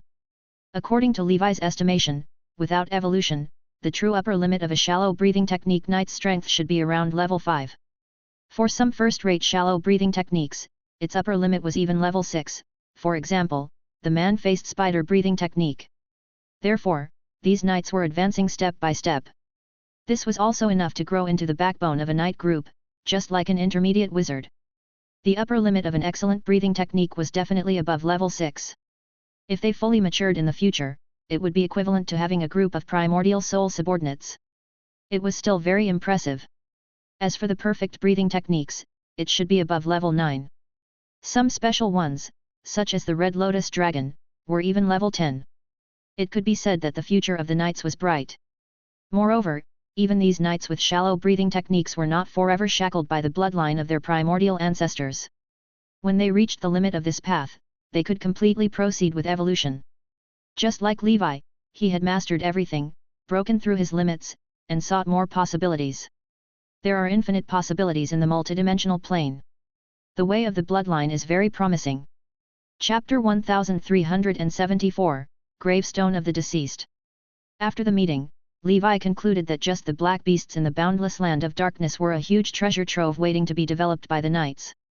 Needless to say, when the knights became stronger, they could completely start a war with the outside world like the wizard civilization. There was nothing shameful about it. In the relationship between civilizations, there were no friends and no morals. Everyone was fighting for survival. Weakness was the original sin.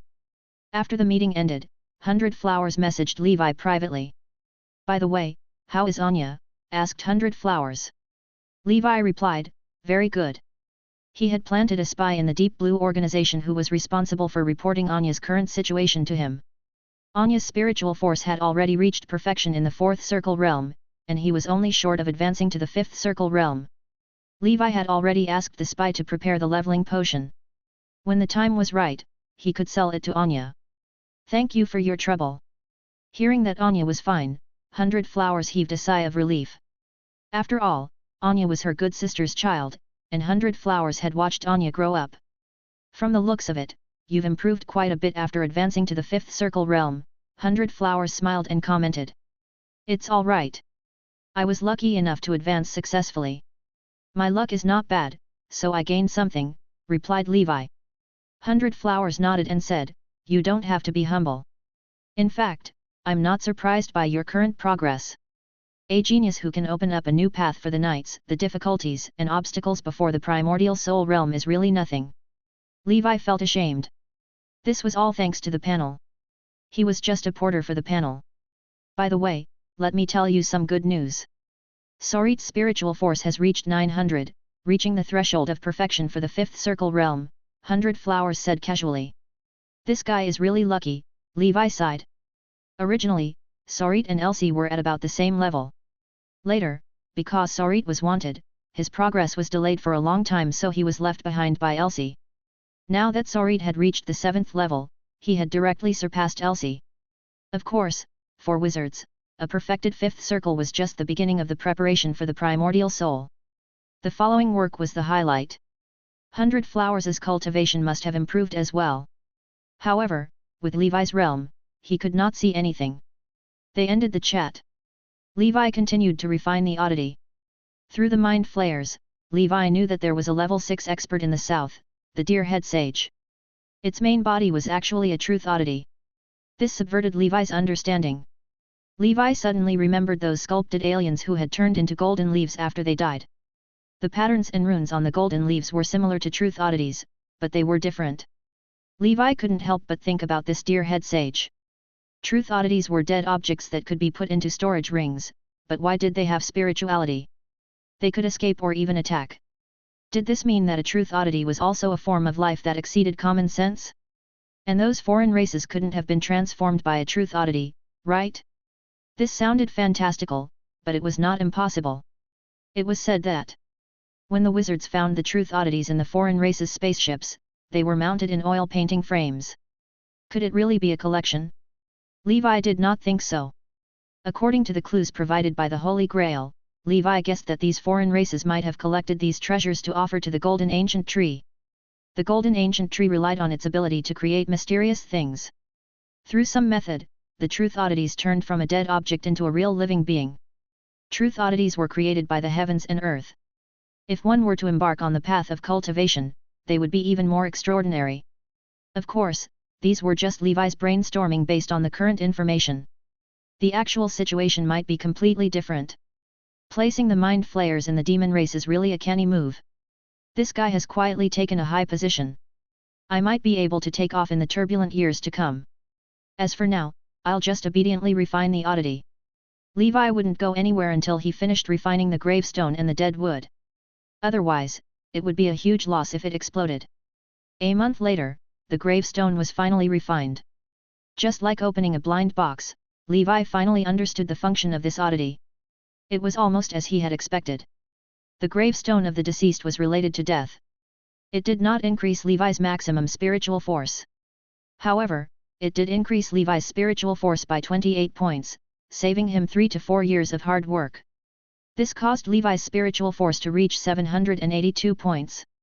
One had to know that the spiritual force standard of a perfected fifth circle was only 900 points.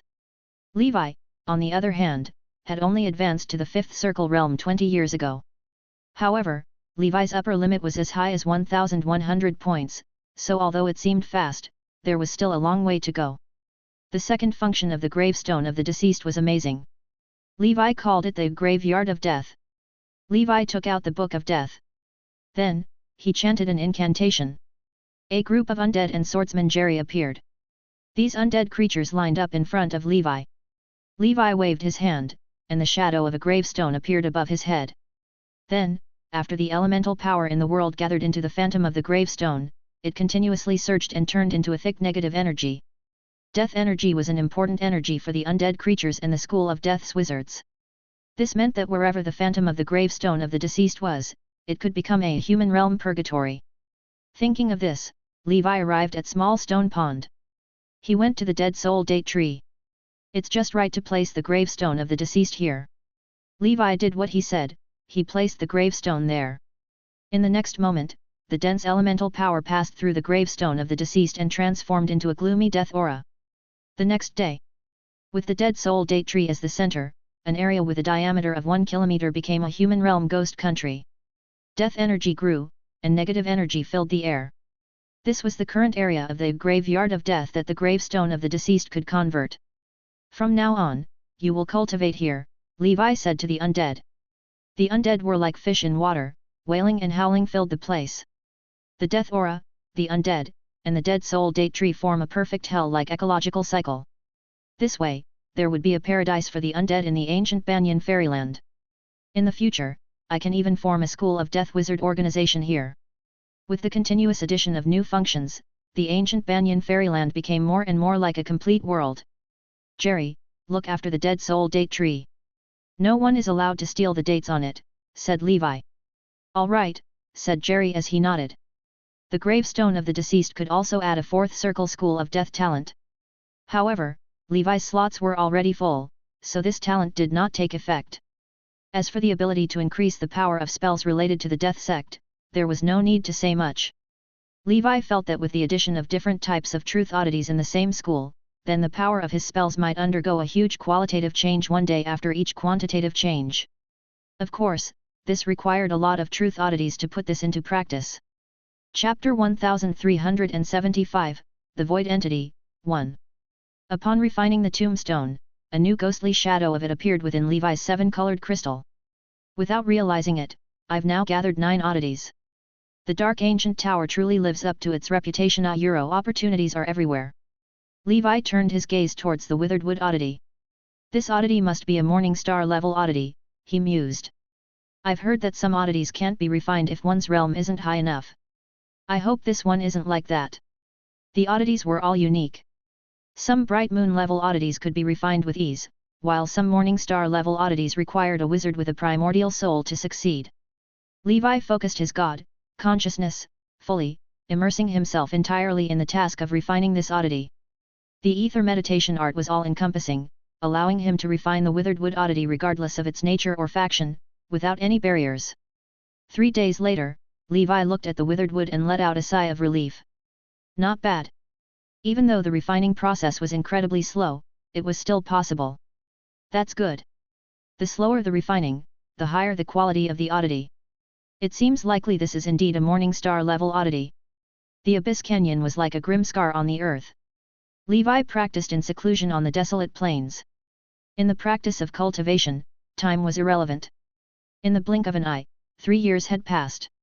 During these 3 years, Levi devoted himself entirely to refining the oddity. Aside from his basic meditation art and breathing technique training, he had put all other tasks on hold. With his mind fully focused, the refining speed gradually increased. Levi never expected that refining an oddity would be so time-consuming and exhausting. It was truly a painful yet joyful process. He could only imagine how much more difficult it would be to refine a bright moon level or a glorious sun-grade oddity.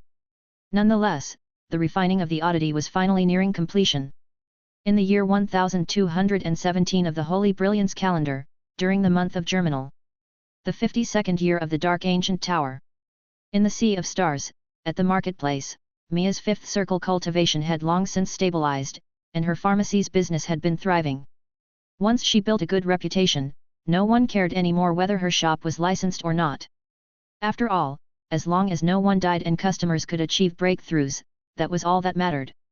Over the past 3 years, 2 fourth circle perfection wizards successfully advanced with the help of potions from Mia's little pharmacy and expressed their gratitude.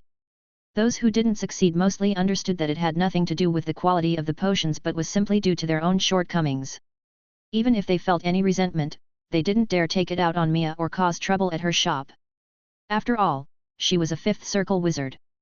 Most importantly, behind Mia stood the genius wizard, Master Fire Dragon, one of the 5 elders.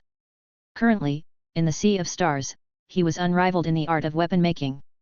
Due to his stellar reputation, Master Fire Dragon's weapon-making business was always fully booked. Even some wizards from other top organizations came to seek his services. To not delay his own talisman crafting and alchemy, Master Fire Dragon exchanged contact information with these fifth circle wizards, promising to craft wizard tools for them when he returned to the wizard world. As a result, nearly half of the nearly 40 fifth circle wizards in the Sea of Stars were friends of Master Fire Dragon. One could say that among the 5 elders, aside from the Rust Dragon Wizard, who had already reached the primordial soul realm, even the likes of the 5th Circle Perfection Redbone Wizard and Madame Miracle could not match the prestige of Master Fire Dragon.